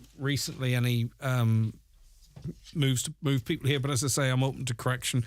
I'm just, I don't hear everything. Okay, let us take a break for the bingo numbers. We'll be back with our next guest after these. The county's #1 talk show, The 9 till Noon Show on Highland Radio. It's time for Vision Ireland Bingo on Highland Radio. It's Monday the 15th of January. You're playing on the green sheet. The reference number is S11. It's game number 3. The numbers are 1, 71, 6, 2, 25, 23, 80, 34, 81, And finally, 38. Phone your claim tonight, 104833 before 8 tonight, leaving your name, contact number and the name of the shop where you purchased your book, and we'll call you back the next working day. Get all your Vision Ireland bingo information at highlandradio.com. Imagine Broadband's January sale is here. Grab our Hero high-speed broadband package for just $49.99 per month. Act fast. Sign up before January 31st to enjoy a massive €180 in savings. Head to imagine.ie or free phone us on 1800 938 407 to upgrade to faster broadband faster. Subject to location and availability. Minimum 18-month contract. Activation fees and annual price increase of CPI plus 3% applies. See imagine.ie for full terms and conditions. Harkin Fireplaces in Lifford is lighting up the new year with their massive January yard sale. Discover an impressive selection of fireplaces, stoves, electric fires, gas fires and elegant kitchen worktops, all on sale. Don't miss out on your perfect fireplace or kitchen worktop at an unbelievable price. Harkin Fireplaces' massive yard sale is now on. Hi folks, Paul McDavid here, inviting to join myself and Jimmy Stafford this Monday night for another edition of the Monday Night Sessions. Our first studio guest of 2024 is the brilliant singer-songwriter Deirdre McLaughlin. One of Ireland's best fiddle players, Matt McGranahan, will also be dropping by for a chat and a few tunes, and we also give a massive welcome to local band White Rose. So that's the Monday Night Sessions this Monday night between 7 p.m. and 10 p.m. right here on Highland Radio. The 9 till noon show is brought to you by Letterkenny Credit Union, offering low-rate car loans with fast approval. Apply online at letterkennycu.ie or in office today. Okay, we were talking about the public toilets in Letterkenny's town park. Hi, Greg. If toilets are going to be paid for, they'd need to be set up for contactless, etc. nowadays as well. There would be nothing worse than not having any coins when nature calls. Well, I think us, the public, expect everything but have no care for anything yet. Charge for using toilets. That'll make people respect public toilets. Okay, as I say, I'm not campaigning for it. I'm just wondering, is it possibly the future? That being said, if it were the case, then we'd need an acceptable standard for our cost. Kiva, what's your experience of using the toilets in the Letterkenny Town Park? Good morning to you. Morning, Greg. It was terrible. I was at an appointment in St. Connell's and I had left and I needed to go to the toilet, and I went round and I opened the door and nothing prepared me for the smell that hit me, and I looked at the toilet and I quickly closed the door again. It was awful. I mean, like, we're talking body waste in there? Yes, all over the toilet. Nobody could use it. It definitely was not fit for purpose last Monday anyway. I mean, I know obviously you had to turn on your heel and get out of there as quick as possible, but like, do you get the impression that that was one person that was responsible, or multiple people, or? Well, I don't know, but it definitely probably wasn't one person. But I mean, it could have happened at any stage over the weekend. Do you know what I mean? Yeah. And then I just got back into the car and I drove home.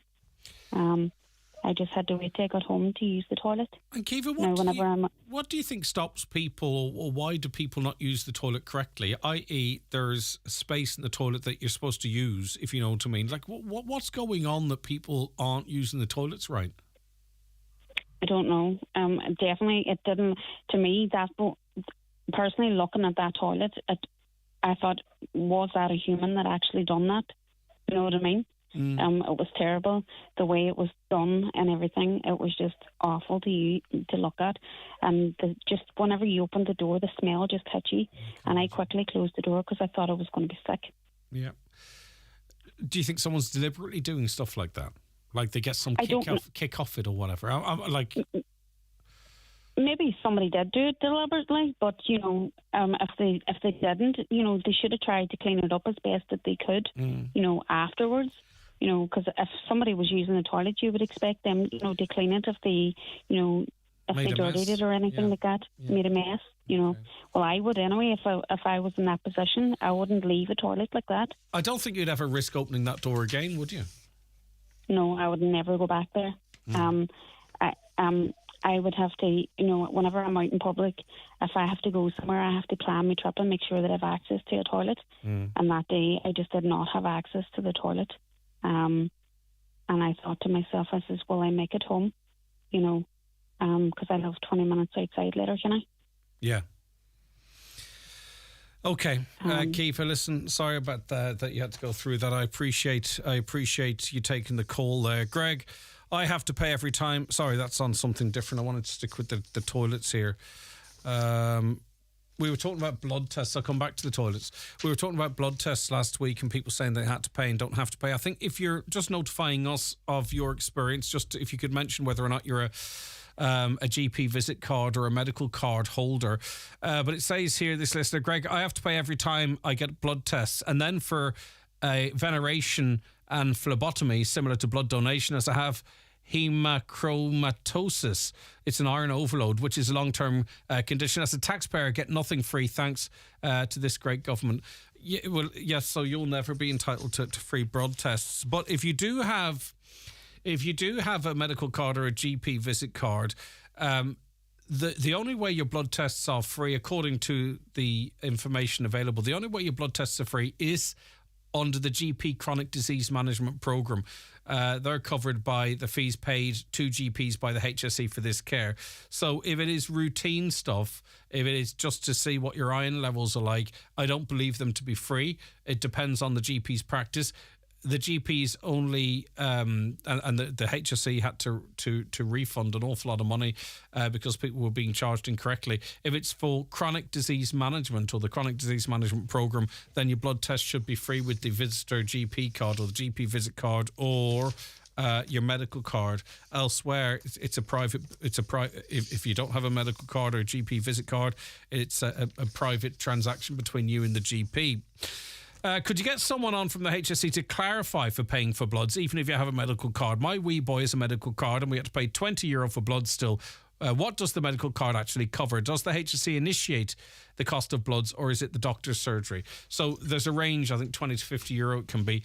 But unless your son, unless I'm reading the information incorrectly, unless he's part of the chronic disease management programme, then he's not covered.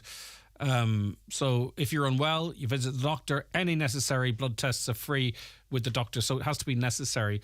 There's different information out there, actually. I'm going to have to double check all that, but I'm taking this from the HSE's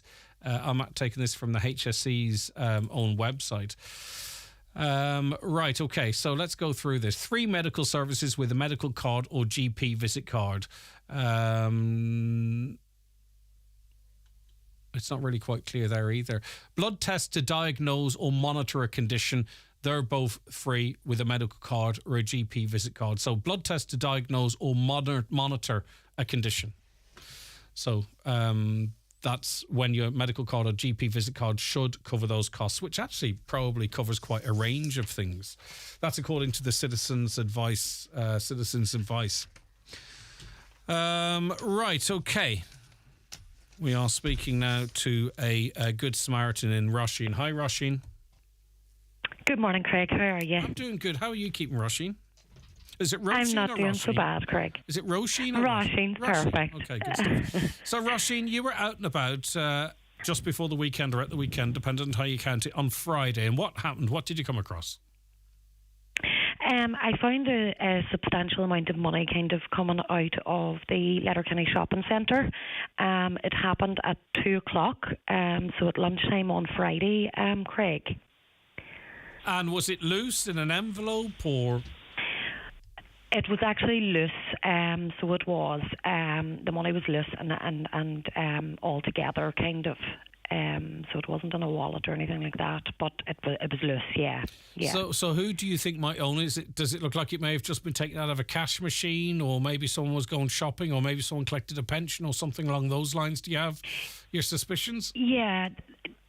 That is my feeling. I have a feeling that it could have been someone maybe at the cash point because it wasn't too far away from there. It could be an elderly person that has lifted their pension, quite possibly. So I really want to get in touch with the person that owns it and get it back. 2 weeks after Christmas, Craig, because it's important that important to me that they get it back. Yeah. Well, fair play to you, and hopefully the person who lost that is listening. We want to triage it too. We're not going to give your number out, but I mean, we don't want someone ringing up and guessing figures either, if you know what I mean. So how are you going to identify? Yeah, and I don't want you. So we'll help in that regard a little bit in terms of passing details on, Roisin. But I mean, obviously, the person, you would hope they would know how much that they lost. Exactly. That's kind of what my hope would be, that they're not going to guess, but they would definitely put the correct figure on it. Yeah, okay. That would be ideal, really. So we'll have your details here, obviously, and well, you've made those arrangements with Caroline, how you want that to work, Roisin. But if you were out and about in Letterkenny, in the vicinity of the Letterkenny Shopping Centre on Friday, a good Samaritan here, Roisin, found a significant sum of money. Given that it's pension day, or things are tight for everyone at this time, Roisin wants to get it back to its rightful owner. So, Roisin, we've put the message out there. We'll see what happens, and as you say, hopefully we can get it back to the person that wants it, and the person that needs it. Sorry, that's their money. Is that okay, Roisin? Anything you want to add? That is brilliant, Craig.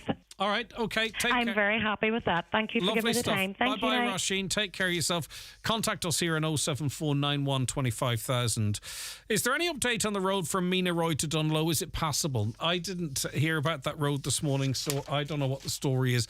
I think, and I'm obviously not right across the region, I think we're going to get the worst of the snow over the next few days, so we're probably going to wake up overnight to some snow in some places.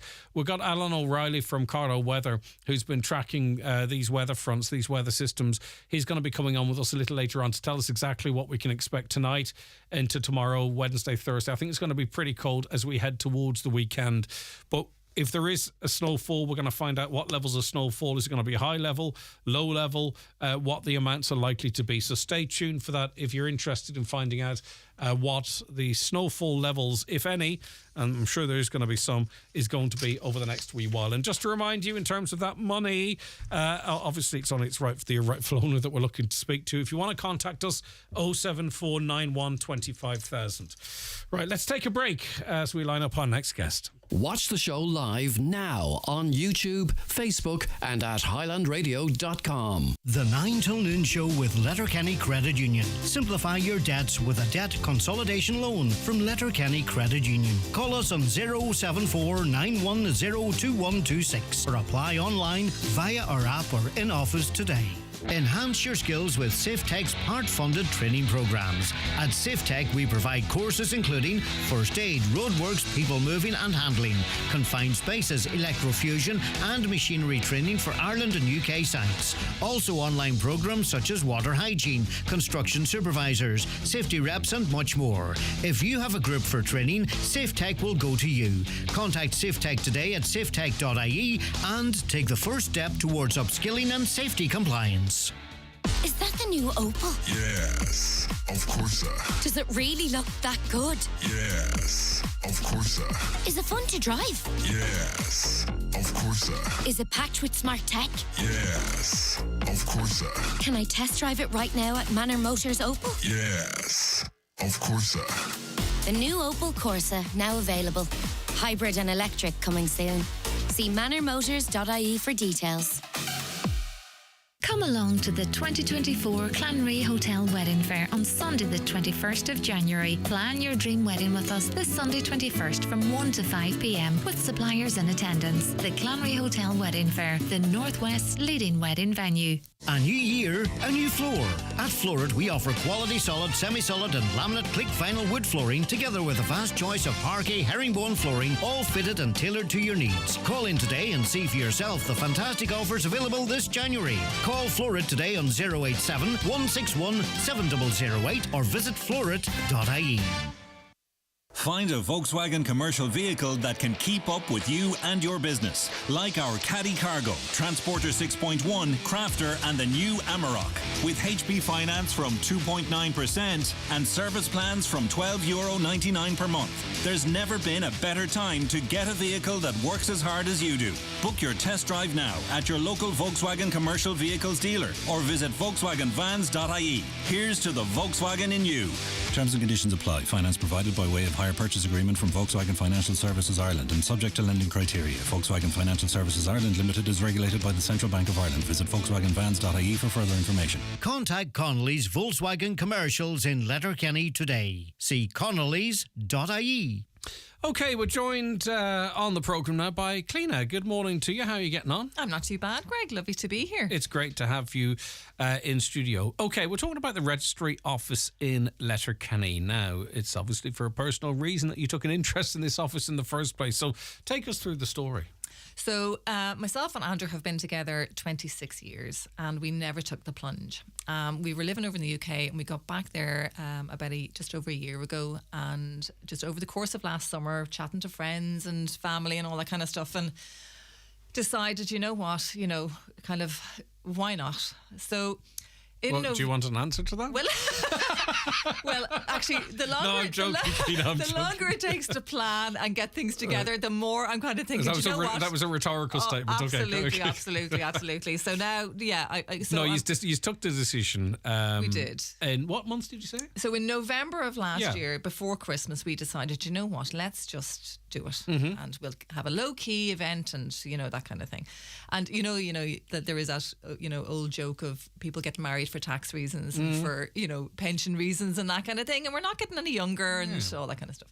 So of course love is involved, of course. In November of last year, I rang the Registry office in Letterkenny and spoke to lovely girls there who told me that normally you only have to give 3 months notice to book an appointment to register your want to marry. So they suggested that I ring back in the new year because they were still dealing with paperwork and all that kind of stuff leading for 2023. So I thought absolutely no problem at all. So rang there last week with the idea of booking our appointment. We had a date in mind and that kind of thing. We want to get married in the garden, but obviously you can't do that at a weekend. And then, so we were thinking we might move it to a Friday event that the registrar could come and visit us in the garden. And we'd have just a marquee and that kind of a thing. Low key, close friends and family around. And this happens at the Registry office. Do they have spaces for that? So, yes, they're meant to. So when I rang last week, I was informed immediately that they were not taking any bookings for this entire year, that they were full. To which I replied, no, sorry, I was talking to you in November, and I was told to ring back in January to book an appointment. I'm not sure what's going on here. Your heart sinks, and then the anger rises. Yeah. So, unfortunately, due to staff, lack of staff and numbers being low, that they couldn't facilitate any more weddings or any more bookings for registrars to come out on site, just to clarify. So it was to do with the embargo on the HSE. Now, I'll be honest, I was ignorant to this embargo, having not needed to know anything about it, I suppose, in my ignorance. So immediately I went to look to see what this embargo was all about.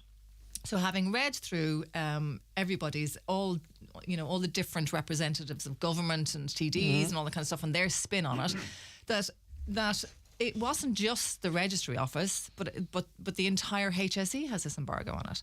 So as far as I'm aware, it was meant to be lifted on the 31st of December, but obviously we're only 3 weeks into January, so the backlog and everything else, there's obviously meetings, and I'm not sure whether this thing is being extended. So I know that my little kind of plight of trying to book my wedding, bleeds into insignificance slightly in comparison to all these other people who are in a situation whereby they can't get there are some derogations for frontline staff. Absolutely. And I think really what they and students, exactly, medical students and stuff. Yeah. Again, sorry, Cleena, because it's actually quite educational at the same time too. Are there options, in other words, if you want to just literally go and sign paperwork, yes, you couldn't do that this year at all? So no, so that's where the clarification comes in. So there is another registry office in Stranraer, and I spoke to, again, lovely girls over there, because that's who I was kind of passed over to have a chat with them to see if the date, I suppose our problem is that we have a date in mind, and you know yourself, when you're sending out invitations and you're trying to book other things around the event, that you have to start doing it well in advance. Now, we're probably quite late to the show, to be honest, when we're trying to book things at this late stage. A lot of people have things booked a year, 2 years in advance.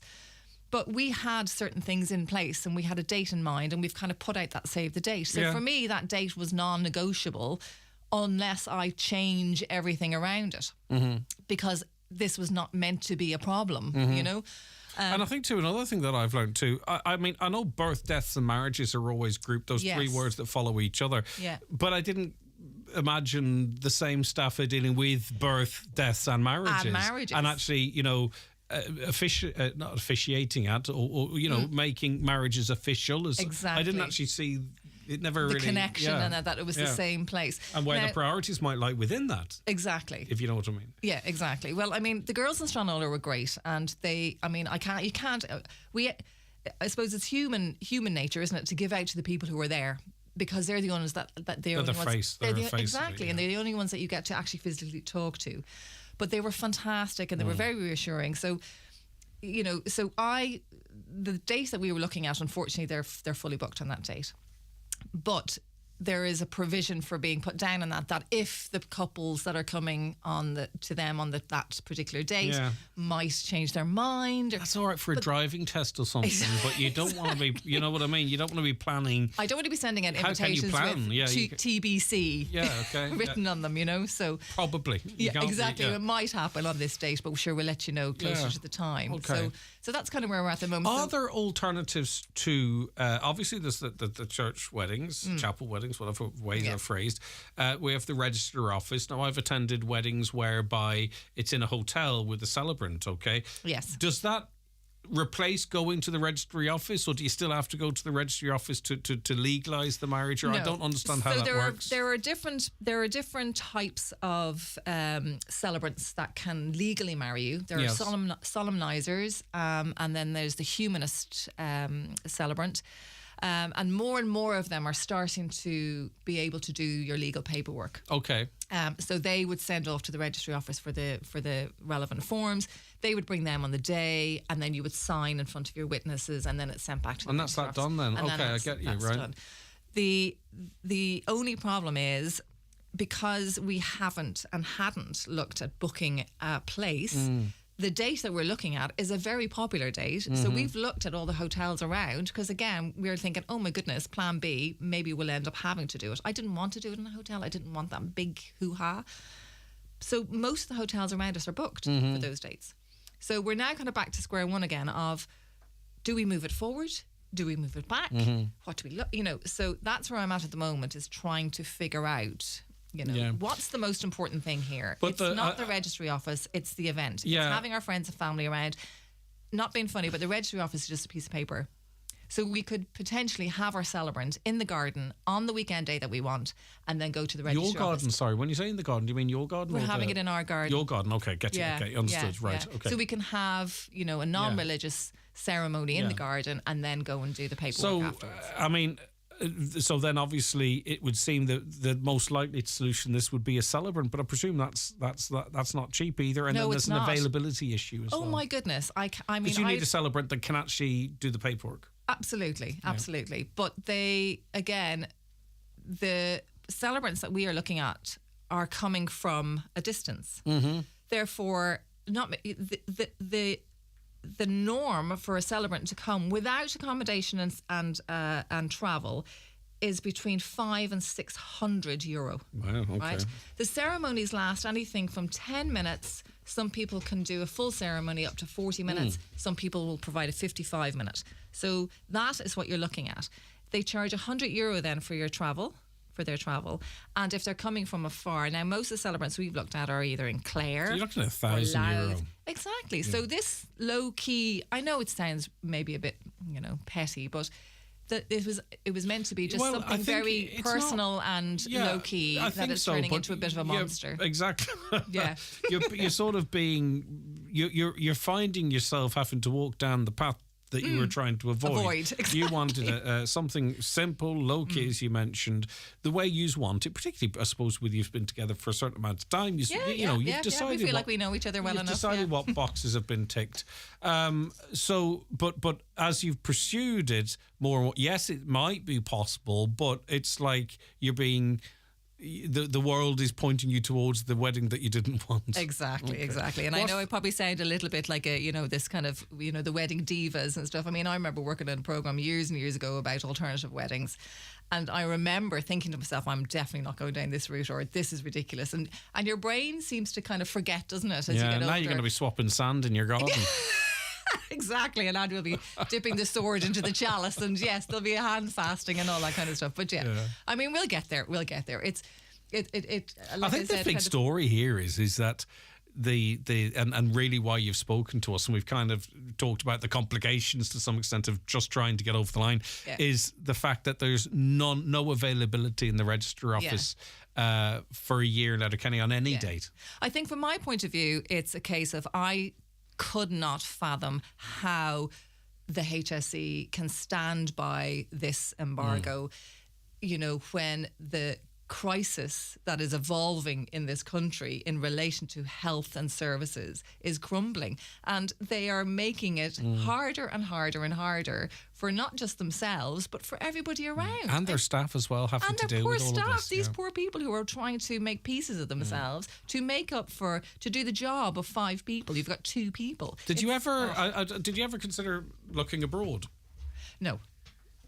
That's that. The reason I don't even know. Maybe you still need to go to the Register. I don't know how it all works. No. I mean, you do. I mean, there are certain countries within the EU, I think, where you can. I mean, if I got married in the north, it wouldn't be viable in the south, obviously because of Brexit now. Right. But I think within the EU, you can get married, but you still have to do the registry. And you still want to get married here. Yeah. I mean, I want people to be able to come, and the people that I want coming aren't in there, would be, kind of the elderly or, Understood. that kind of way. Yeah. So I don't want them having to worry about not being right. able to Okay. Well, it's an interesting one. I hope everything works out for you. Thanks. I mean, obviously, in terms of the Stranola option, the earlier you get, I mean, how often do people cancel? I don't know. Yeah, that's it exactly. I mean, I have provisionally kind of put the date down. I've said, look, I'm going to stick my name on that date anyway, and we'll see over the next few weeks. I'm going to have to pull the plug on it and see how we go. But yeah.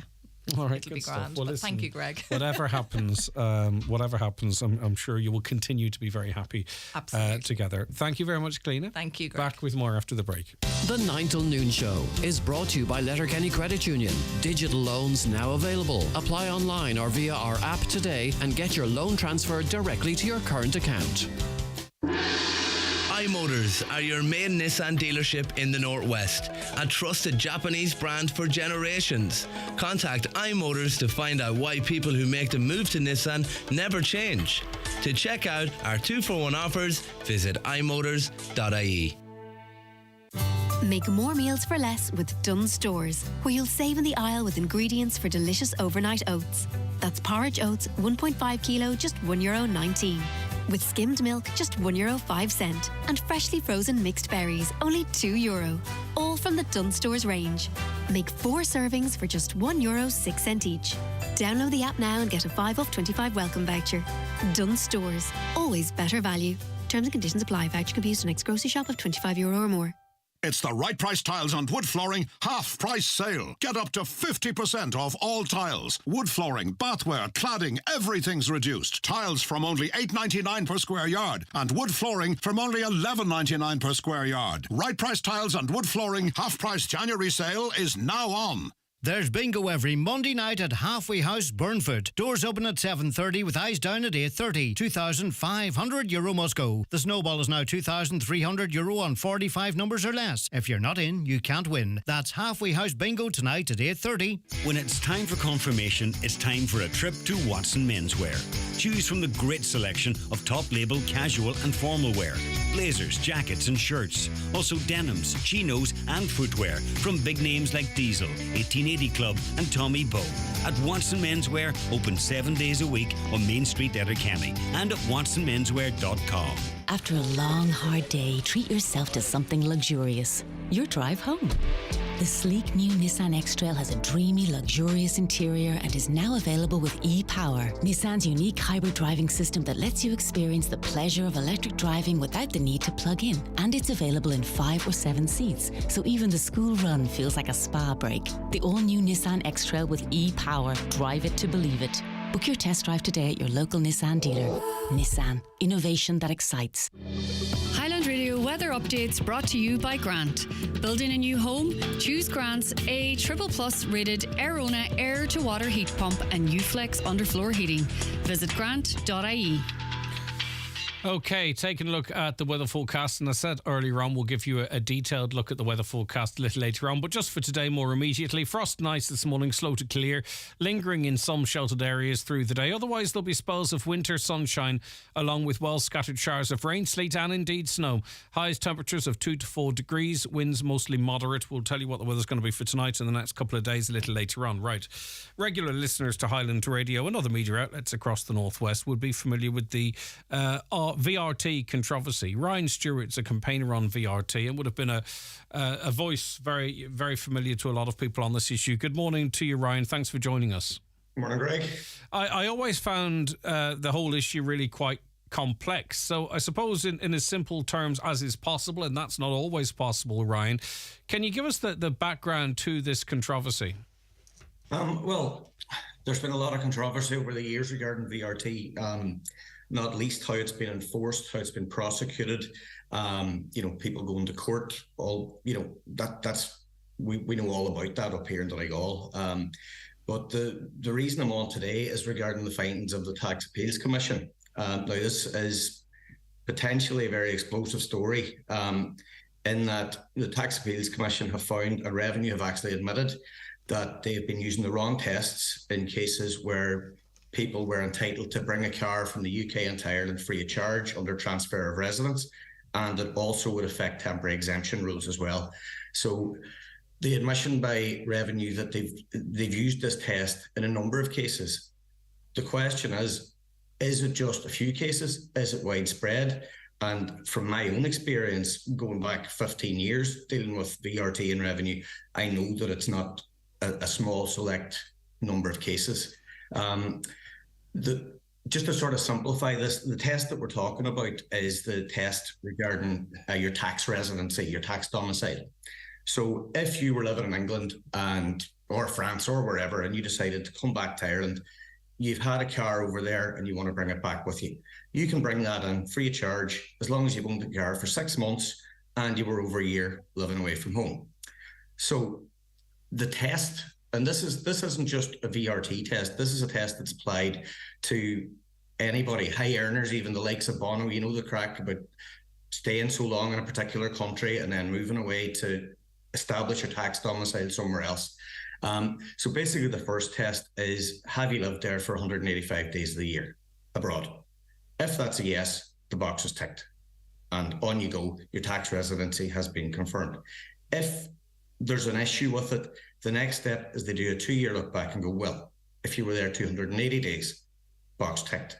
But where Revenue have gone is, instead of stopping at the first tick box, they've gone and looking for personal ties, looking for other facts and material that they can use to effectively deny people those rights of transfer of residence. Was this in any way caught up with, convoluted or tied in with people claiming a residency in Derry, for an example, and driving a Northern registered vehicle in the Republic? Or is that something completely different? Not quite the same. Where you would have, I know where you're coming from, that's where people might have a Northern licence, even though they live here, and they say, no, I live in Derry, etc., etc. But I mean, for customs, it's pretty easy for them to find out if you are here, because all they have to do is look at your driver's licence, check your surname, check your date of birth, and up will come a PPS number. So that's not the same thing. Mm-hmm. Where what we're talking about here, the Tax Appeals Commission was, it was an appeal that was lodged by a Dr. Anya Mitchell, who had moved back at the start of the COVID pandemic. She'd been living in England for a couple of years.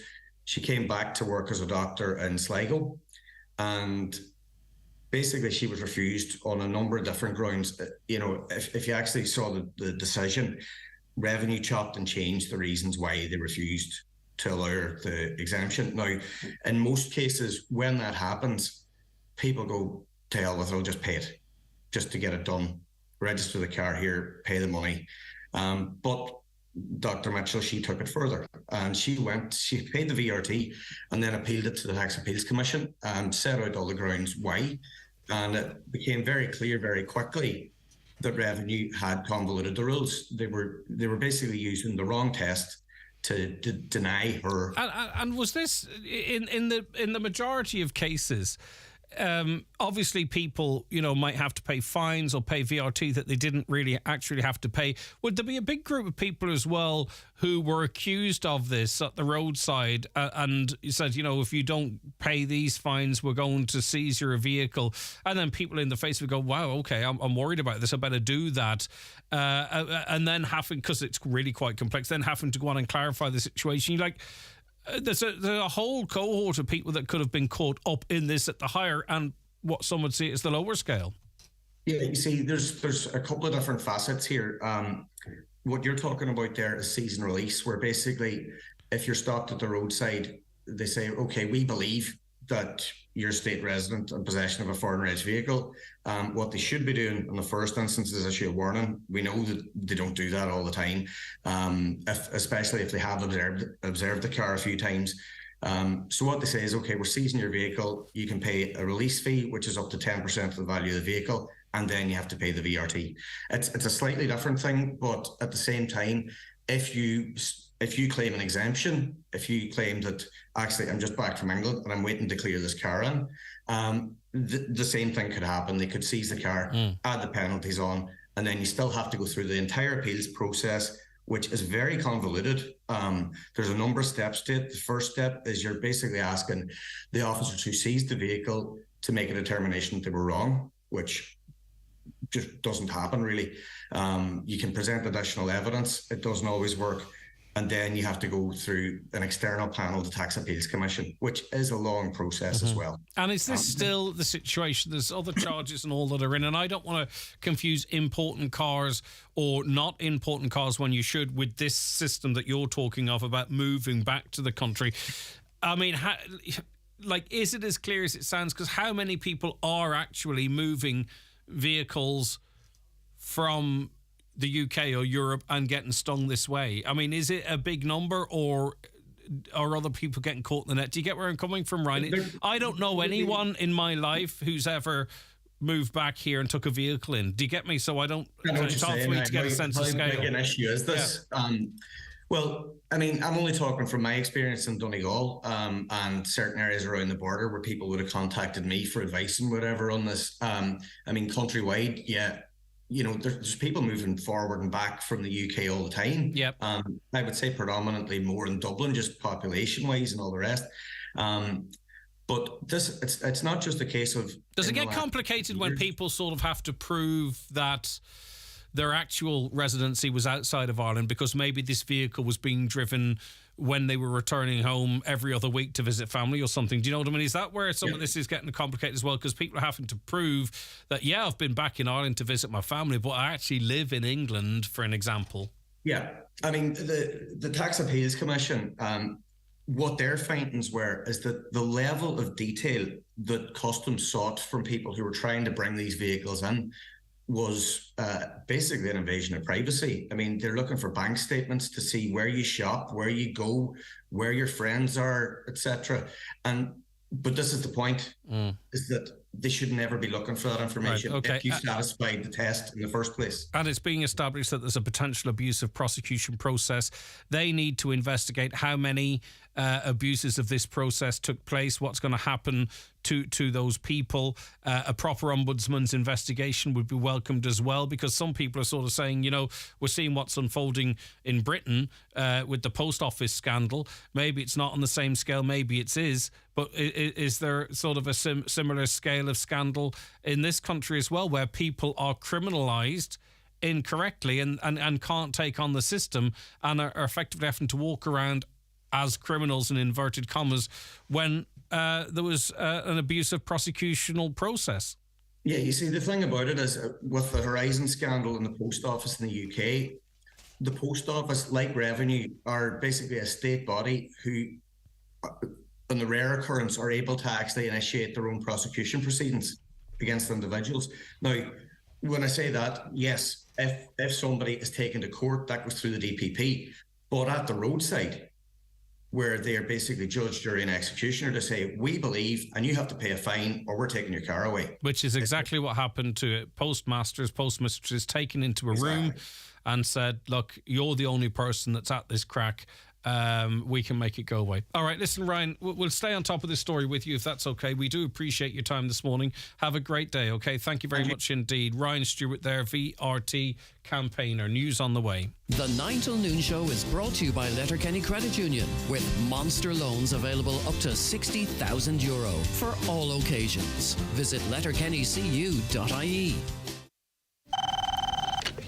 Hello, you're through to Emily.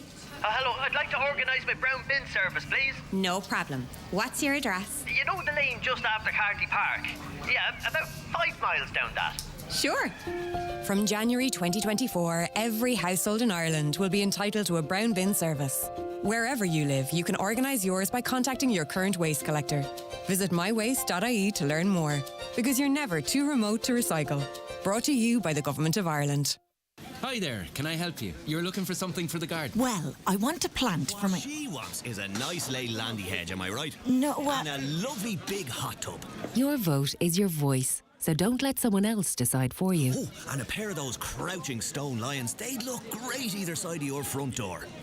Do I know you? That's our new trainee. He's very keen. Make sure you're registered to vote. Go to checktheregister.ie and be a voter so that it's your voice that's heard. From Comisiún Tábhachtán, Ireland's Independent Electoral Commission. And would you like that for delivery? Yeah, apartment 3, 6th floor. Oh, you're going to need a crane for those lions then.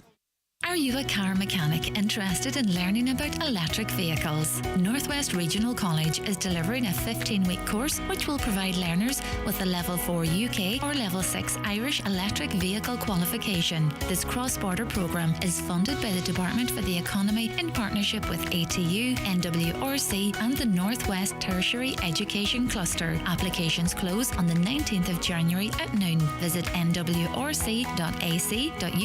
to find out more.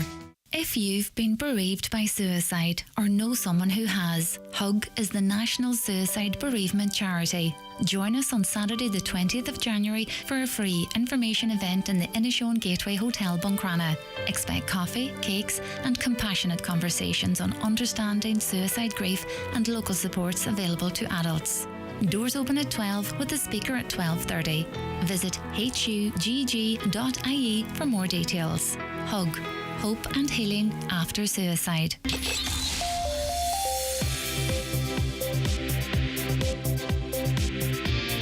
The county's #1 talk show, The 9 till noon show on Highland Radio.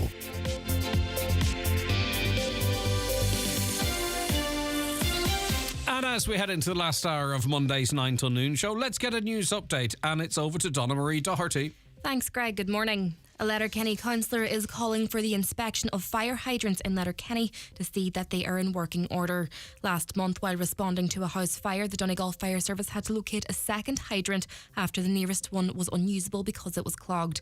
Councillor Jerry McMonigal says he's thankful that nobody was injured. People up to the age of 50 can apply to join an Garda Síochána from today. New Garda recruitment competition is open until the 8th of February, with the age limit rising from 35. However, President of the Garda Representative Association, Brendan O'Connor, says new applicants will start off on the lowest point of the salary scale, which he believes will be a put-off. 24 old and derelict buildings across the country are to be repurposed for community use, 2 of them in Ardra. The €4.5 million in funding is being set aside to tackle dereliction and vacancy as part of the Town and Village Renewal Scheme. Both Donegal projects are described as terraced properties to be converted into a multi-purpose community space. Planning permission has been approved for a €15 million revamp at Errigal College in Letterkenny. The news has been welcomed by Chairperson of the Board of Management at the school and ETB, Councillor Donal Coyle. The new school will facilitate 750 students, including 27 classrooms, 2 special needs classrooms and a special needs suite. And finally, Donegal Mountain Rescue Team were tasked to rescue 2 walkers who had become lost in the mist at Loch Salt on Saturday evening. The team were able to use Starlock technology to determine the walkers' position. After making sure they were well, they were driven back to their vehicle by one of the rescue volunteers, and the team stood down at 10 to 9. That's all for now from Highland Radio News. Back again at 12 o'clock. Donna Marie, thank you very much indeed. Good morning. Sorry, good morning to you too. Did I scare you? Did. My headphones are up a little bit loud, so they are. Back with more after this short break. Knock knock. Who's there? Disney Plus. Disney Plus who? Disney Plus has comedy. What? Seriously, Disney Plus has comedy classics like How I Met Your Mother. So awesome. Family Guy. How is this happening? And Blackish. This is just the beginning. All these and so much more, now streaming on Disney Plus. 18 plus subscription required. T's and C's apply. And you're very welcome back to the programme. And delighted to join in the show, or onto the show, sorry, Martin Harley, a jockey from Donegal, of course, who scored the biggest win of his career so far in Australia at the weekend. First and foremost, Martin, congratulations and thank you so much for joining us. How are you keeping? Yes, no problem. Good to speak to you, and yeah, I'm keeping very well. Much better after the weekend. Very good. You know, everyone's, your family and your friends and the wider community, all so very proud of you. Martin, how did you get involved in becoming a jockey? What's the pathway in? Well, listen, obviously, my dad, John, he's basically a farmer, and there was always a few horses around the farm, and got on a few ponies early doors, and I got the bug for it. And yeah, then my mum and dad and all my family supported me throughout. And yeah, here we are today. Fast forward many years, and yeah, trying to be a jockey. I think you're succeeding. And Martin, it's a lifestyle choice as well, isn't it? I mean, you with the weight system and all that type of stuff. I mean, you have to be incredibly disciplined, or do you, to be a jockey in this day and age? No, you definitely do. And funny part about it, everyone in life now seems to be getting a bit taller. And, you know, there was a lot of small jockeys many years ago, but jockeys nowadays are much taller. And but I think that goes with, just life, really. But, yeah, the weight hasn't really gone up for jockeys. It has gone up a little bit, but a couple more kilos wouldn't do any harm. We could have a little bit more to eat. But listen, it is what it is. Everyone has to deal with it, not just me. But I'm pretty lucky, all in all, but over in Australia I'm riding pretty light weights. I'm doing 54 kilos, so that's like 8.5 stone, so it's pretty light. It does take a bit of dedication and plenty of walking, plenty of sweating in the hot tub, but when you have days like I had on Saturday, it makes it all worthwhile. We'll come to that in a moment, but just to sort of give us a better understanding, I mean, you can be put on the most amazing horse, and you're up against other jockeys who are very experienced in what they do. I suppose particularly, well, not particularly, but between sort of flat racing and over the jumps, what is your role as a jockey? Do you know, from the minute the gate opens or as soon as the cord goes up, what is your, other than staying on the back of the horse, what is your role in that whole process as you see it? Yeah, no, well, I think it's definitely a lot to do with the horse. You know, fast horses make fast jockeys, slow horses don't make fast jockeys. But listen, everyone's got a different skill, hence why a lot of jockeys are different, and there's plenty of good jockeys out there, but they all seem to have a different knack on what way to ride a horse and this, that and other. But, you know, it all depends on, getting out of the barrier safe and then trying to find your right position in a race. And, you know, you see a lot of people having bets on horses and they're like, well, why didn't you just go from the front? But a lot of horses like being ridden from the back of the field and passing all the other horses. Mm-hmm. A lot of horses don't like a very easy run, sit in second, pull out, go. It's more of, it's finding out the horse, what way they like being ridden in a race, and, you know, you communicate with the trainer, and, so on and so forth. But, yeah, a fast horse does make our life a lot easier. And yeah, it's a good feeling when you get on a fast one. Yeah, and your role then is to sort of maximise that, the way the horse wants to run, what position it likes to be, when it likes to go to the front. All of that stuff has to be factored in as you're bombing along, 40 odd mile an hour. Yes, correct. That's a good way of putting it. Prime example, I know you're going to get to, but the filly I rode in the Gold Coast Saturday, that was her first time running over 7 furlongs. All her wins was being at 6 furlongs. She stepped up to 7 furlongs on Saturday. A lot of people had a question mark whether she was going to get the distance or not. But the good thing about her, she relaxes very good in the race. Wherever you put her midfield, 2nd, 3rd, 4th position, she relaxes very good. So she conserves a lot of energy through the race to have it at the business end, as we would say, to go and try win your race. So 7 furlong was definitely a maximum trip for me. But when they've got a little bit of class and they relax in the race, if you jump out on a horse and start pulling very early in the race, well, they're using energy at the wrong end of the stick. So at the business end, they're not going to have so much energy left to give you that last kick that you might need. So you scored the biggest win of your career. That's how it's being framed. And you only got yourself in that position with other successes in your career. It's like a culmination and a continuance of everything that you do in Martin. But before the race, you had your strategy. It's a 6-1 shot, right? Which is long enough odds. Did you fancy that you were going to be able to get across the line first? I'm sure you would always hope and work towards doing that. But did you get a sense that this was going to be your day on this horse? Yeah, well, listen, what the year that's been in and through injury and all the rest, we always hope for a good, clean run around, number one. Number two, I wrote her last piece of work on last Tuesday morning, last bit of preparation work, really, and she worked really, really good. I was like a Cheshire cat when I got off her back. So she did excite me on her last piece of work. And the distance was a small concern, but I really liked the fair. My honest opinion, I thought she could run a top 3 place, and after that, anything else was a bonus. And thankfully, she put her head down, and she's got a big will to win, big heart, and she obviously only won by a head or a neck, a short enough margin, but she was finishing the strongest out of the whole lot of them. Fantastic stuff. And I mean, it's sort of the end of a year that could have been a career-threatening, life-threatening career, because, we follow your career quite closely here through the sports team, as you might know, Martin. And we remember, too, the news of the fall that you had, and you suffered really quite a severe injury that, if a couple of things had gone other ways, it could have been life-altering for you.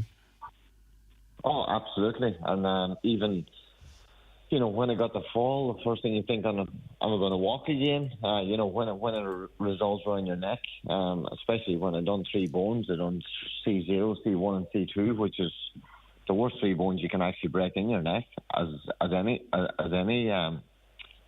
person walks, whether it's off a horse or a car accident or whatever. But thankfully, I was able to walk. And then, there was plenty of times in them 4.5 months I questioned myself. I said, are you going to retain that ability or the confidence to get on a horse and do what I did for all my life, really?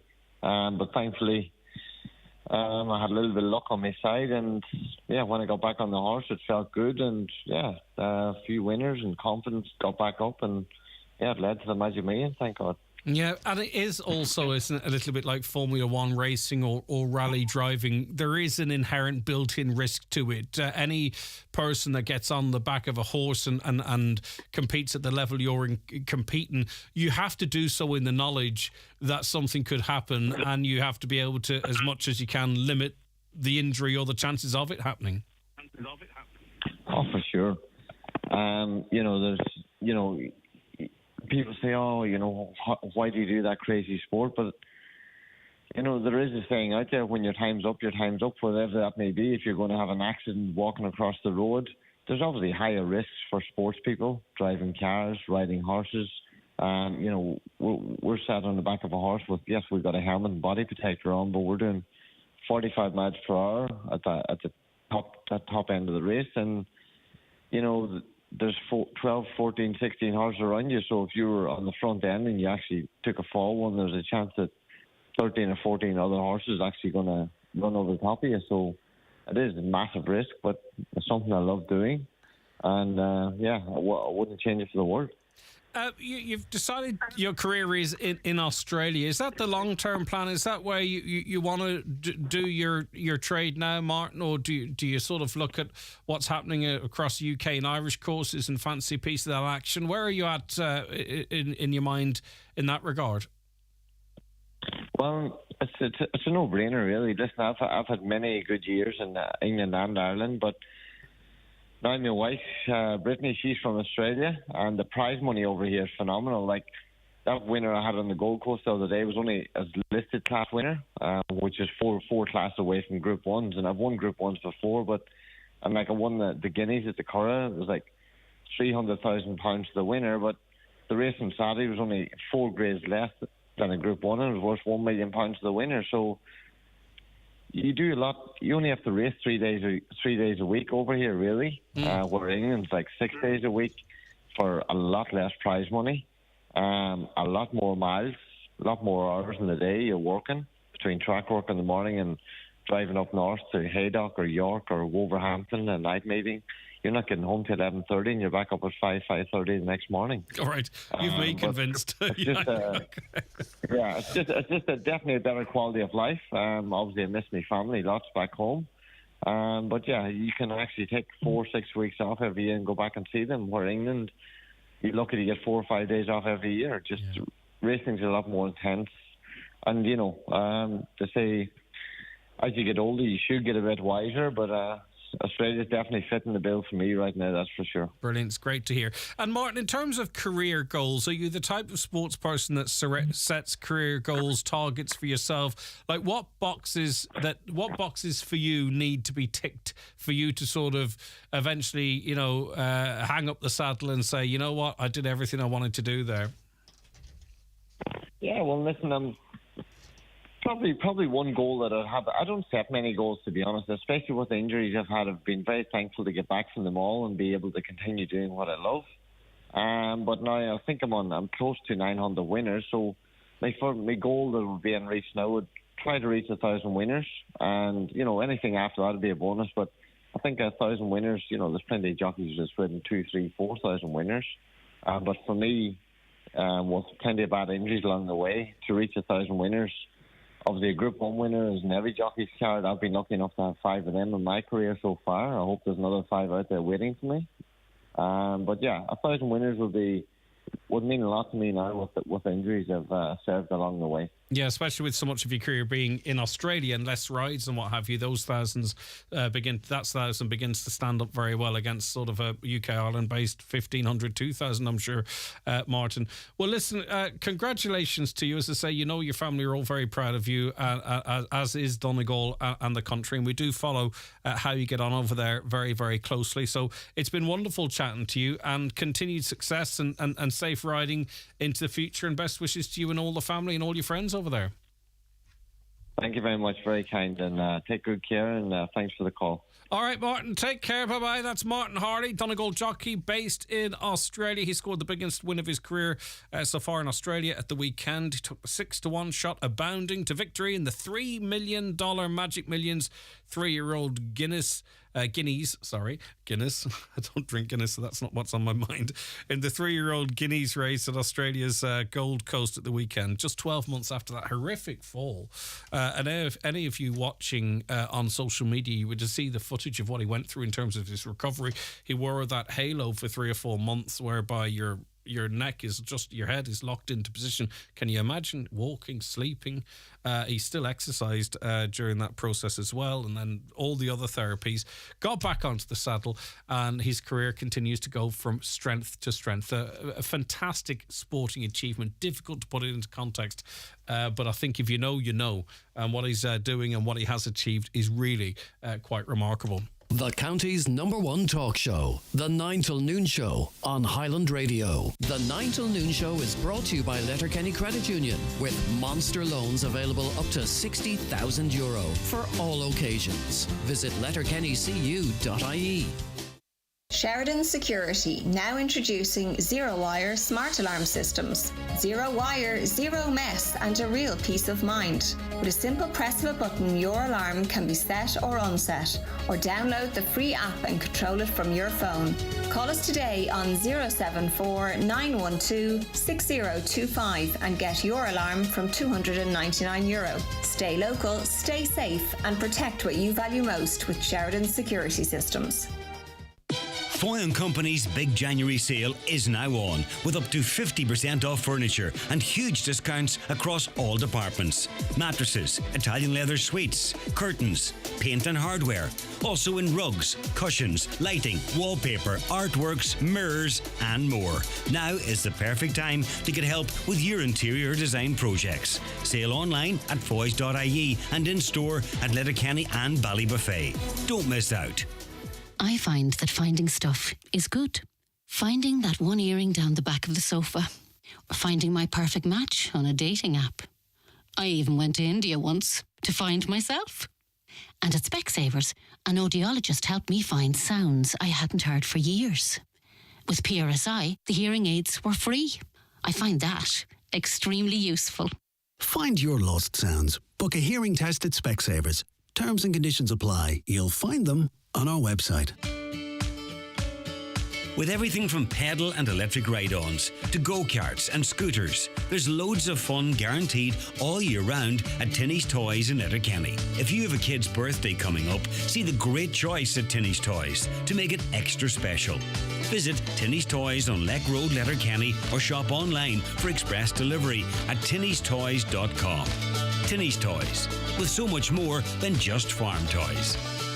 Highland Radio time checks with Expressway. Travel Route 32 from Letterkenny to Dublin when you book online and travel for less. Expressway, bringing you the time at... It is 18 minutes past 11 on the mountaintop here in Letterkenny, and wherever you're listening to us, it's the same time. Actually, maybe it's not. You might be in a different time zone. But the point I was trying to make was I was trying to shoe in where we are, because I was going to say there are wintry showers up here at the moment. Definitely wintry. They look white. It's not rain, you know what I'm saying? So is that a foreboding? Right, okay. Not as busy on the text line as I would like. Get your phone out. 086 60 25,000. Still very busy, but just not quite where I'd like to see it at. Can you go to Sligo to get married if you can't get married in Donegal or any of the neighbouring counties? I presume you can. Can you? Travel outside your county. Does any of your listeners know... does Airbnb houses have to pay water rates like any other business? A lot of these houses have not hot tubs as well, so we're using a lot of water. Some of these hot tubs are very close to public roads, and the people using these hot tubs are wearing very little clothes, and some of them are completely naked. It's not nice on the people that have to walk past. Well, hold on a second. There's two issues here. Talk to me about Are you saying that you see nude people in Airbnbs in Donegal in hot tubs? What's going on there? Maybe it's a different level of society I wasn't aware of. Sorry to focus on the salacious. The one thing I'd say about hot tubs is you fill them once. You don't keep replenishing the water. You fill them once, and then what you do is you treat that water. So I don't know how often people change the water in these hot tubs, because there are chemicals to keep it clean. But I'm not trying to poo-poo your point. I'm not really quite sure if Airbnb owners pay water rates like any other commercial business. Also, what's going on with people being nude on the side of the road in a hot tub? 086 60 25,000 is the WhatsApp and text number. My husband has a chronic health condition and is on a treatment requiring him to have blood tests done every 4 weeks. He has a medical card but has to pay €10 each time for transport cost of getting blood to the hospital. The transport costs. That's right. I couldn't figure out what was said to me previously. A cost that is not covered. I think some GPs claim the HSE don't cover the cost of transport, and that's why they pass it on to the public. It gets very complicated then, doesn't it, when you get to that point. And the bloods were for the long-term illness, not other conditions. Okay, thank you for that. A family member was told when asked they had to pay for bloods, they have a long-term illness and bloods were for hospital appointment. Hi, Greg. I'm sure there's cameras outside Letterkenny Shopping Centre might show who dropped the money. That comes in from Roisin, indeed. And if anyone down there wanted to check, I'm sure they could. Obviously, Roisin can't. She's just a citizen who happened to find this money and wants to get it back to its owner. But maybe, have you ever noticed... Well, I don't want to comment about CCTV because it might sound like I'm talking about the shopping centre's CCTV, which I'm not. But, so often... the camera footage is so poor. Right, okay. A Tato Crisp sign, which went missing from a pub in Donegal 70 years ago, has found its way home. It went missing from McGrory's Bar, now known as the Shamrock Bar in Mount Charles. In the 50s, the sign, which reads Te Tato Garamai, is thought to be, that is the worst pronunciation of that sign ever, is thought to be one of the first to advertise the famous Irish crisp brand. It was spotted in an Irish bar in Rotterdam in the Netherlands and has since been returned to Mount Charles. Turlock McGrorty joins us on the programme now. Good morning to you, Turlock. Thanks so much for your time. Good morning, Niall. Thank you for ringing me. I really appreciate it. Right, it's Greg here. I think you were chatting to Niall on Ocean, but that's okay, Turlock. Come here. Your mother owned the bar in Mount Charles. Is this in the 50s at the time that the sign went missing? Yes, my mum and father both owned the pub here in Mount Charles. It was known as Brian McGrory's Bar. Yeah. And at that time, the sign had to be there previous to the 60s. It had to be. And do you remember any stories of the sign actually going missing? No stories of the sign going missing, because like at that time, as I said, there was no actual story of it going missing. Okay. I would only be telling you a lie, you know. No, I get you. No, I understand that. So the real story is then how it was discovered, how it was found. So what is the story there, Turlough? Well, friends of Councillor Noel Jordan's friends were out on holiday in Rotterdam, on the outskirts of Rotterdam, and they were in an Irish bar. I think it was called Murray's Irish Pub. And while they were seated at the bar, they noticed this sign, as Gaelic, hanging up. And they queried the barman, and he took it down and showed them the sign. And on the rear of the sign was my mother's signature. Wow.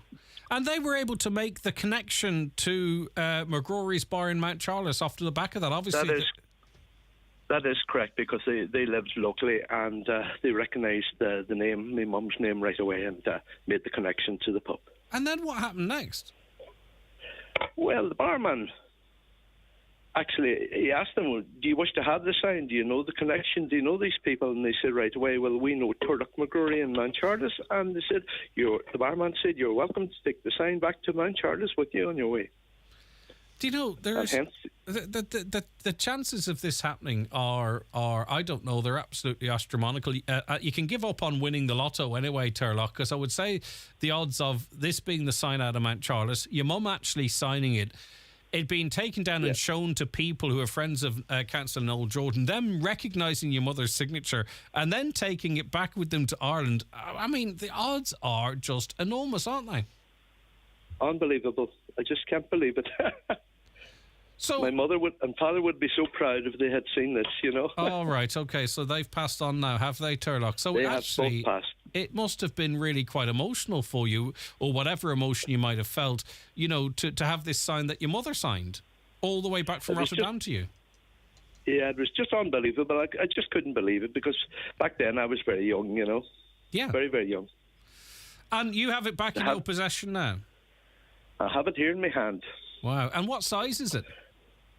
It's circular, made of plywood, and it's printed on both sides as Gaelic on one side and English, say Tato, are sure good. I would say it's possibly one of their original advertisement signs. Yeah, for sure. And it's like brand new. Yeah, and did they ever discover how it found itself in a bar in Rotterdam? I mean, is there any working theories? Other than someone bought it at an auction, or it was given to someone, or perhaps my mother gave it to someone, I honestly couldn't say. Wow. Okay. It made its way back home. And Turlough, what type of a fella are you? Like, is it just like an amazing coincidence? Does it feel like a sign or something? Not just a sign in its physical sense, or like, what have you made of the whole story? This, your mum and dad's possession back in your hands now. What has it meant to you, or have you looked any deeper into it? Yeah, I suppose it's very, very sentimental. Would be to the family. I also have two other brothers, and it's just an unbelievable story. Right, okay, it is fantastic. And what are you doing with the sign now? Does it take pride of place in the house, or what's the story? I take pride in place. I have it hung up here in the kitchen of the house for anyone to see. And Noel Jordan's not trying to pitch a claim on it, is he? No. No. I was wondering maybe Tato Crisps might have an interest in it. I'll tell you. Well, I didn't want, because of the sentimental value, Turlough, I didn't want to talk about its financial value, but I watch a lot of these programs on obscure satellite channels, and these old signs are very valuable. Yeah, sentimental. Trumps everything. We shall hold on to it. You can't put a price on sentimental value, isn't that it, Turlough? No. Okay, listen, it's a wonderful story, Turlough McGrory. Thank you so much for sharing it with us, and it's lovely to have that little bit of family history back in your possession. It's remarkable. All right, Turlough, take care. Thank you very much. Bye-bye. Bye-bye. That's Turlough McGrory there. His mum and dad owned Brian McGrory's Bar in Mount Charles. friends of friends were in an Irish bar in Rotterdam. They noticed this sign, Oscaliga on one side, English on the other. It's potato crisps. The barman said, do you want to have a look at it? Took it down. They recognised Turlock's mum's signature on it. And the barman said, well, if you know where this belongs, take it with you. They take it back, and it's back in Turlock's hands. What are the odds? It's a remarkable, strange and wonderful story as well. But there you have it. And it's priceless. It's invaluable because of the sentimental value there. Brilliant story. Thank you very much, Turlock, for getting in touch with us. Hi, Greg. There is 2 laws in this country. If I'm Irish and I buy a UK car, I have a short time to pay the VRT, and there's NOx charges as well, isn't there? But customs and guards are turning a blind eye to the other vehicles that have been here in Ireland for months now. Well, there's a derogation. I presume you're probably talking, are you, about Ukrainian cars? There's a derogation there and an agreement with insurance companies in Ukraine to cover them and all that kind of stuff. Right. Blood tests. I was in my doctor's surgery to get bloods. It costs €30 because I've got no medical card or I don't have a GP visit card. Beside me, there was an asylum seeker with a medical card but no money. He told them that he had no money and they sent him up to the hospital. He admitted that he was an asylum seeker without money. I inquired why I couldn't get free bloods and they told me that they needed the nurse to fill out a form in order to get sent to the hospital and get free bloods. Okay. Let us take a break. Our next guest is going to join us very shortly. Watch the show live now on YouTube, Facebook and at highlandradio.com. The 9 till noon show is brought to you by Letterkenny Credit Union, offering low-rate car loans with fast approval. Apply online at letterkennycu.ie or in office today. Return, refund, recycled. Ireland's deposit return scheme is coming. From the 1st of February 2024, when you buy a drink in a bottle or can with the return logo, you'll pay a small deposit. Once you're refreshed, return your empty, undamaged bottle or can to any shop or supermarket and get your deposit back. The result? Less litter, less waste, and better recycling for Ireland. For more, visit return.ie. Hi, Paddy here at Shane Conley Cars in Donegal Town. Are you looking to upgrade your car? With Shane Conley Cars, you'll find makes and models for every budget. Great finance options, and we also accept trade-ins. Check out shaneconleycars.com or call in to us at Shane Conley Cars from Lonher Road, Donegal Town. Well, Grace, how are you today? I'm good. I've just been down to the Made to Measure Fireplaces showroom in Creasla. They have an incredible selection of over 40 colours for kitchen worktops. And guess what? For a limited time, they're offering a 40% discount on any electric fire when you purchase a worktop there. 40%? That's an amazing deal, Grace. Absolutely. And trust me, if the discount alone doesn't sway you, their huge selection of fireplaces, stoves, wood pellet burners, beams and stone cladding certainly will. Contact Made to Measure Fireplaces Creasla on 074 91 38 365 on Facebook, Instagram and on ntmfireplaces.ie. Why leave all the magic moments or great scenes you've captured on your phone sitting there or in the cloud when you can have them printed at McGee's Chemist? Using the McGee's app or one of the in-store kiosks, you can upload your photos from your phone, Google Photos, Facebook or Instagram and have them printed instantly within an hour or in by 10 and ready by 5. See mcgees.ie for more details. Hold your memories in your hand with McGee's Chemist, Letterkenny. Ireland's favourite Bruce Springsteen tribute comes to the Villa Rose Hotel Ballybuffet Friday, January 19th and Anchorage Hotel Gidor on Saturday, January 20th. Tickets available from hotel reception and online at Eventbrite. Don't miss an epic night of Springsteen magic. The Rape Crisis Centre, in partnership with Oath Studios, is set to unveil a short film documentary highlighting the valuable work they do in supporting survivors of sexual violence. The film will also examine the charity's urgent need for funding. The documentary, which has been described as powerful, will be launched at a special event on February 2nd at 7 p.m. in Sister Sarah's Letterkenny, and there's an invitation to the wider community to attend. But to talk a bit more about it, I'm joined by Martina Porter, who's manager of the Donegal Rape Crisis Centre. Good morning, Martina. Thank you for your time today. Good morning, Gray. Good to have you on board with us. So, whose idea was this this film? And I've sort of outlined the aims of it, but maybe you could add a little bit more to it for us. Well, it was actually Oath Studios who approached us. Gemma made contact with me and said they would like to.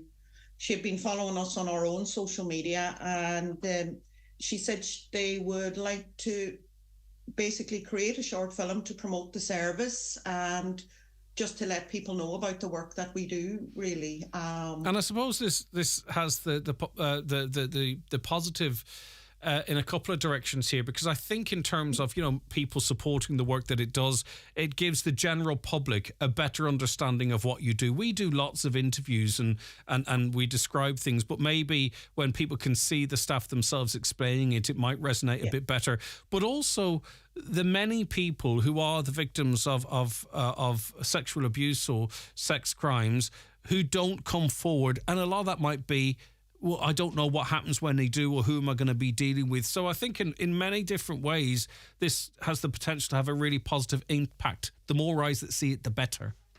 Yes. Rape Crisis Centre sounds horrible, Greg. There's no two ways about it.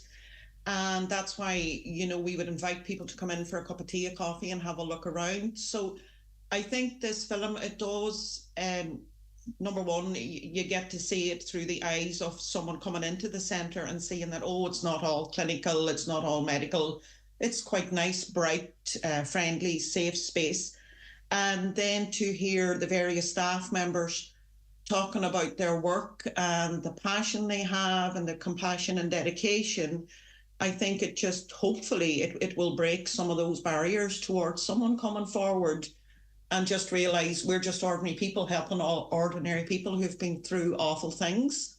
But that this is a safe space and can be their safe space. And also, too, a point I try and make, because I was told once that it was helpful, that engaging with the services of the Donegal Rape Crisis Centre, and as you say, the name of it is very impactful. But in the instance, it's about supporting people and what have you. It's not like, let's get you to the Garda now or whatever. It's about getting people in to help and support them through very traumatic times in the way they want and in the way that's best for them. Absolutely. I always say to clients or potential clients, they're in the driving seat, Greg. It's up to them what they want to talk about. Nobody's going to question them about the events or event. If they want to tell us whatever details they can, but we're not like the guards, we're not investigators. It's where the person's at and what we can help them with, how it's impacting their life now. So it may be anxiety, sleeplessness, issues in school or work. So it's where the person's at. It's not about going over and over what happened previously, though obviously if someone wants to talk about that, they can. But our clients may decide to never report, and that's absolutely fine. If they want to report and go through the legal system, then we can support and help with that. But really, it's up to the individual themselves what route they want to take. But we will obviously supply them with as much information to make an informed decision. Yeah, and one thing that is maybe not talked about as much as it possibly should be is the supports that are given to people, the counselling supports, alternative therapies, advocacy, education, areas of work that maybe people aren't fully aware that the centre provides. Yes.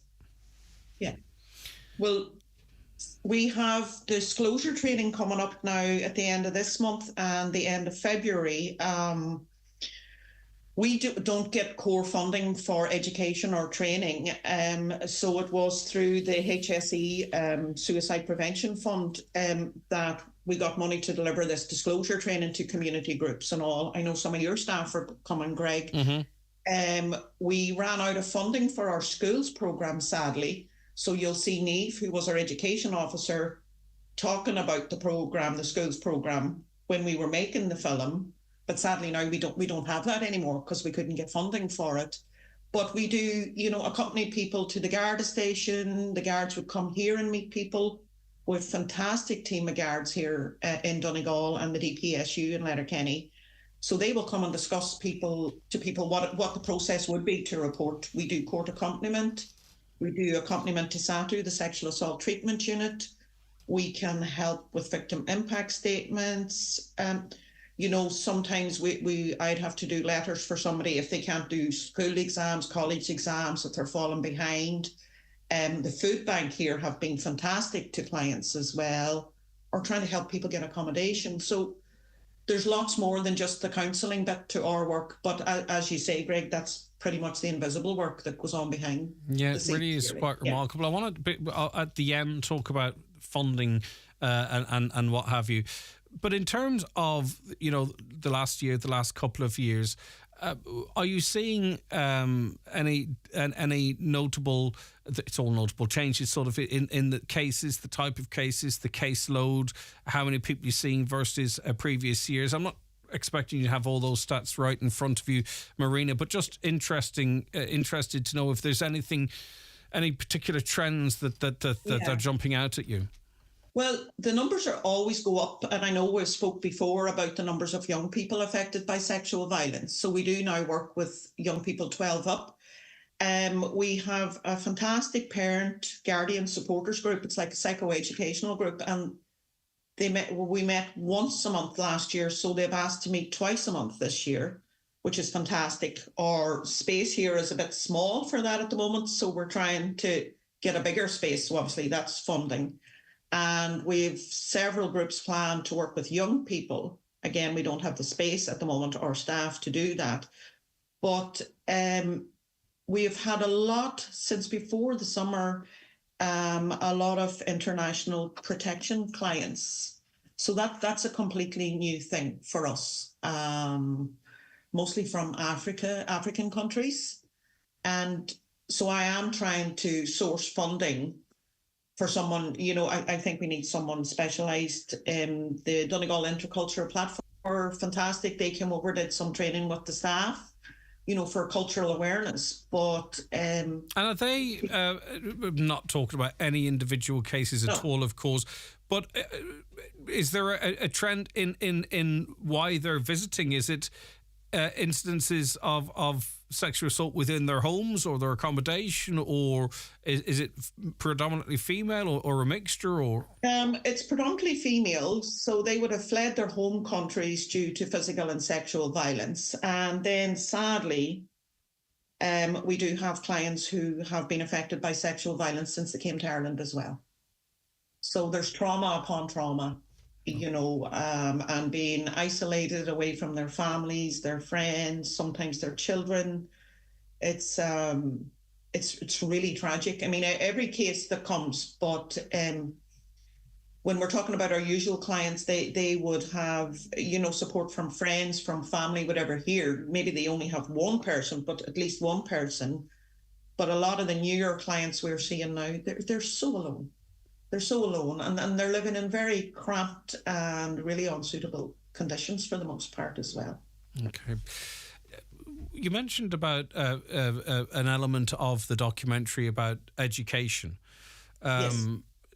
What was being taught in schools? Is this about consent? It was the consent programme we had, yes, so, in schools. I mean, we know the big thing here is to try and prevent any of this happening, to educate the potential perpetrator of what's right and wrong, to educate the victim as to what's right or wrong, and to tell people where. So the big thing there is to get in when it's appropriate at a younger age.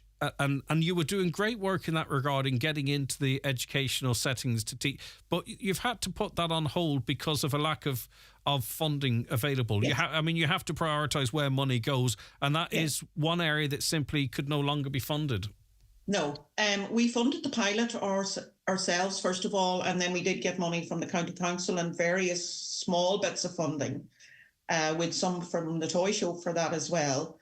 But since August, we've had no money for it at all, Greg. And I mean, education is the way forward, because I went out to the couple of schools myself as well, and young people were not aware that they're actually breaking the law. You know, sharing intimate images, different things. The very basics they don't have, and if they don't know that, it's not only affecting the person who's on the receiving end of sexual violence, but the perpetrator as well. You know, that's going to affect their career, their future, everything. And their wider family too, because for most parents or guardians, can you imagine if you get a knock at the door and there's this claim made against your person? And I presume you have to offer some support for them or signposting at least as well, because that turns potentially their world upside down as well. So on to funding.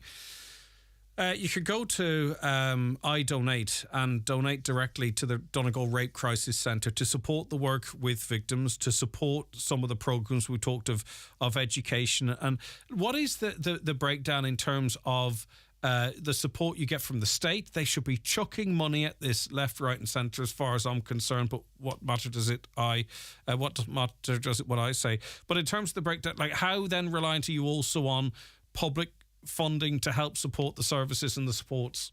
Well, we really are. Our core funding was from TUSLA, so now it's going to be the new organisation that's taken over now since January.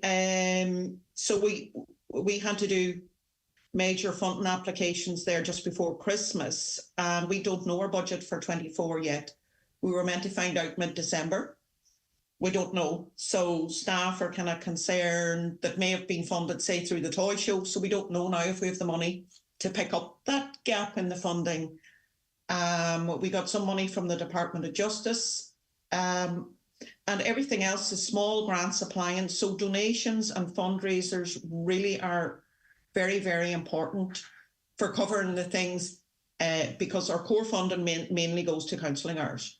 Yeah, and so I just think all of us we need the money for everything else. You know, the reality is not exclusively, of course, but the majority of people that are availing of Donegal Rape Crisis Centre services are going to be female and young people, children as well. And if we have an interest in protecting these people, then we should be communicating, or at least getting onto our TD, donating, but getting onto our local TDs or government ministers or whatever and saying, hold on, why can the Donegal Rape Crisis Centre not adequately plan for 2024 because it doesn't know how much money it's getting yet? You can't work with your hands tied either. I'm not expecting you to comment on that and pitch yourself against potential sort of influencers. I wouldn't do that to you. But I'm feeling it must be frustrating that you could be doing an awful lot more than filling out forms all day trying to grab money together. So if you want to donate and help these people, you can go to the Donegal Rape Crisis Centre online, or visit idonate.ie/causes/Donegal Rape Crisis Centre. And just finally, there's an invite for everyone, isn't there, to attend this premiere of this short film, which focuses on the services provided by DRCC. It is on the 2nd of February at 7 p.m. in Sister Sarah's. Whatever you want to say about encouraging people to attend that, it's over to you, Marina. The more people that come, the better, really, just to find out about the service and also break the stigma surrounding attending an event like that about a service such as ours. We're having a fundraising raffle, so if anyone would even like to donate prizes for the raffle would be good. And yeah, we will post the film then on our website, share it on social media after the launch, obviously. But it's just really to let people know that we're here and our service is free. Okay, listen, so Marina, it's very important for people to know that it's not going to cost them money to avail of our support. Thank you for all the time this morning. I really do appreciate it. All right, take care of yourself. Okay, take care. Bye-bye. Bye-bye. That is Marina Porter, Donegal manager of the Donegal Rape Crisis Centre. Back with more shortly. The 9 till noon show with Letterkenny Credit Union. Simplify your debts with a debt consolidation loan from Letterkenny Credit Union. Call us on 074 910 2126 or apply online via our app or in office today. We've one planet and it's ours to protect. From repairing to swapping to creating and recreating. Learn the changes you can make every Tuesday at 12:30 to live a little greener. Tune into Ours to Protect on Highland Radio with me, Donna Marie. Ours to Protect is brought to you by Highland Radio, the IBI, and funded by Commissioner Mann with the television licence fee. Check out ourstoprotect.ie for more information. Lower your food bills with own brand offers at Kelly Centra in Letterkenny. Save up to 50% on the branded options, many often from the same producer or supplier. You'll find own brand products in almost every department, so why not seek out the savings? At Kelly Centra, Mountaintop, Letterkenny. Is that the new Opal? Yes, of course. Does it really look that good? Yes, Of course. Is it fun to drive? Yes. Of course. Is it packed with smart tech? Yes. Of course. Can I test drive it right now at Heron Auto Opel? Yes. Of course. The new Opel Corsa, now available. Hybrid and electric coming soon. See heronopel.ie for details. Ultrasound Scan Clinic is a new self-referral ultrasound scanning service based at Clarendon Street, City Centre, Derry. They offer all aspects of pregnancy-related scanning as well as general health scans such as abdominal, renal and male health. No referral is needed, meaning no long waiting lists. For an appointment with same-day reports provided, all at a time convenient to you. See their website www.ultrasoundscanclinic.com for more details or find them on Facebook or Instagram. Whoa! Prices keep dropping in store at Aldi. With loads of your favourites getting the price drop treatment. Like high protein mousse 200 grams was $1.75, now $1.49. Melt in the middle fish cakes 2-pack was $3.49, now $2.99. And Irish lean beef burgers 2-pack was $2.89, now $2.49. Ooh, lean burger, lean price. Follow the path to lower prices. Go all Aldi. Prices checked 8th of the 1st, 24. Details aldi.ie/save. Highland Radio weather updates brought to you by Grant. Building a new home? Choose Grant's A++ rated Airona air-to-water heat pump and Uflex underfloor heating. Visit grant.ie. Okay, well, the weather forecast, let's give you a detailed weather forecast over the next wee while to see what we have in store with for us. Alan O'Reilly from Carlow Weather's there. Hi, Alan. Hi, Greg. How are we doing? I'm doing good. Thanks so much for your time. Listen, I don't know much about weather, but the setting up here does seem to be very useful for snow falling, snow lying. What is the science telling us? Yes, so we have a northerly or northwesterly feed of very cold Arctic air over us now right up until Friday. So it's going to stay pretty much cold right through until Friday. Now, the showers are going to start feeding in tonight and early tomorrow morning into the north and northwest. So Donegal is going to see some snow showers. Now, it will actually drag in a little bit less cold air for a time tomorrow morning. So it might turn into kind of a sleety kind of mix of rain, sleet and snow at lower levels mess for a time, but probably falling as snow on high ground. There will be some accumulations of snow likely in Donegal. But the problem is it's going to freeze after that then tomorrow night.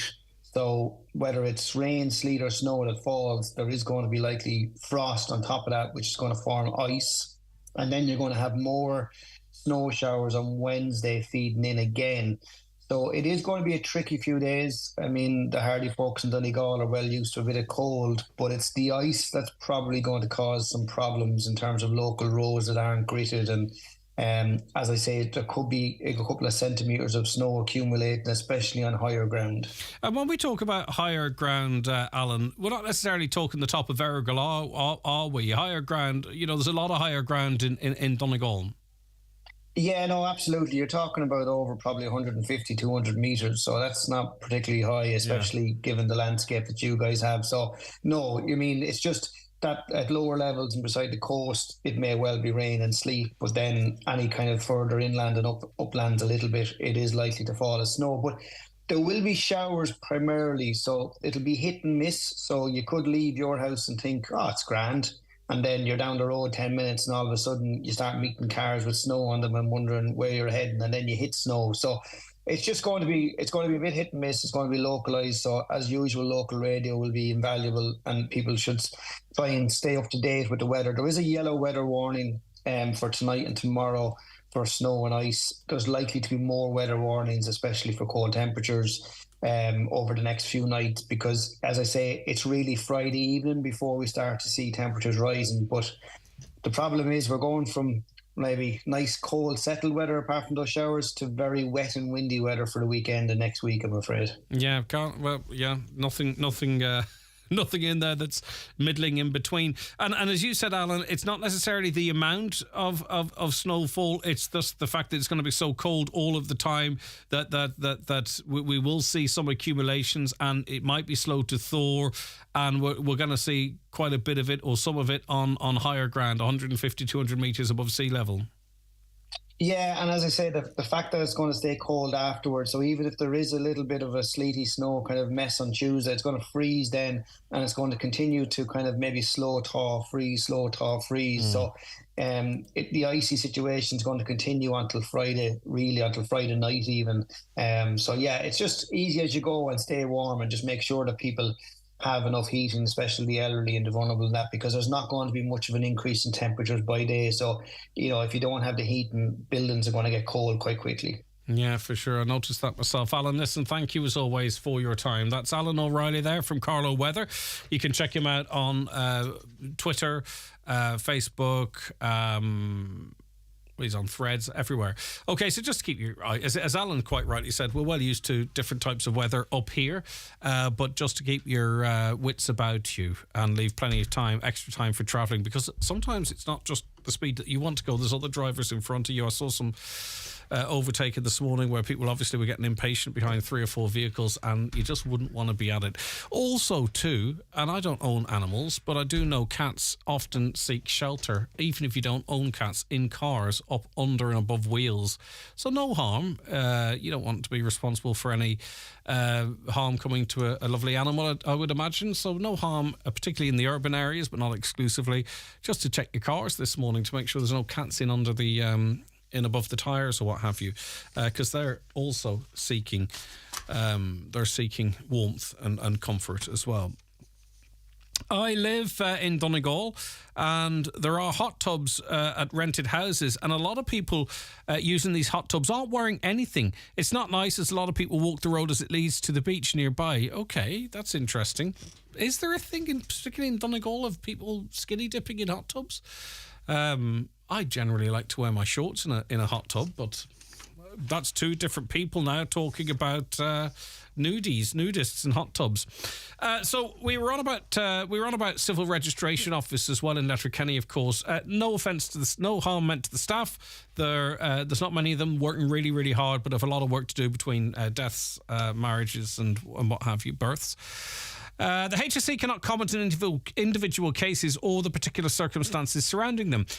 There are currently a number of vacancies in the Letterkenny Civil Registration Office. We have worked to progress to fill positions, but as you may be aware, the recent recruitment pause has limited our ability to do so, as Cliona was outlining. As a result, we're currently unable to meet the demand for the service in full.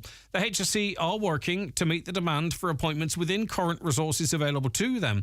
The HSE sincerely apologises for the inconvenience this causes individuals, and we fully acknowledge the impact of this on members of the public. So what they're saying is yes, they're short-staffed. There is a recruitment embargo. They can't fill these positions, and I'm sorry, but that means that we can't provide the service that we'd like to service. Demand for the service is currently full, and no real hope whilst that recruitment embargo is in place for those looking to use those services. I've been asked to wish a happy birthday to Maeve I beg your pardon. I've been asked to wish a happy birthday to Maeve Sullivan. I'm just going to take a little sip of this coffee because my throat's dry. Delicious. Maeve is on the Golf Course Road, Letterkenny.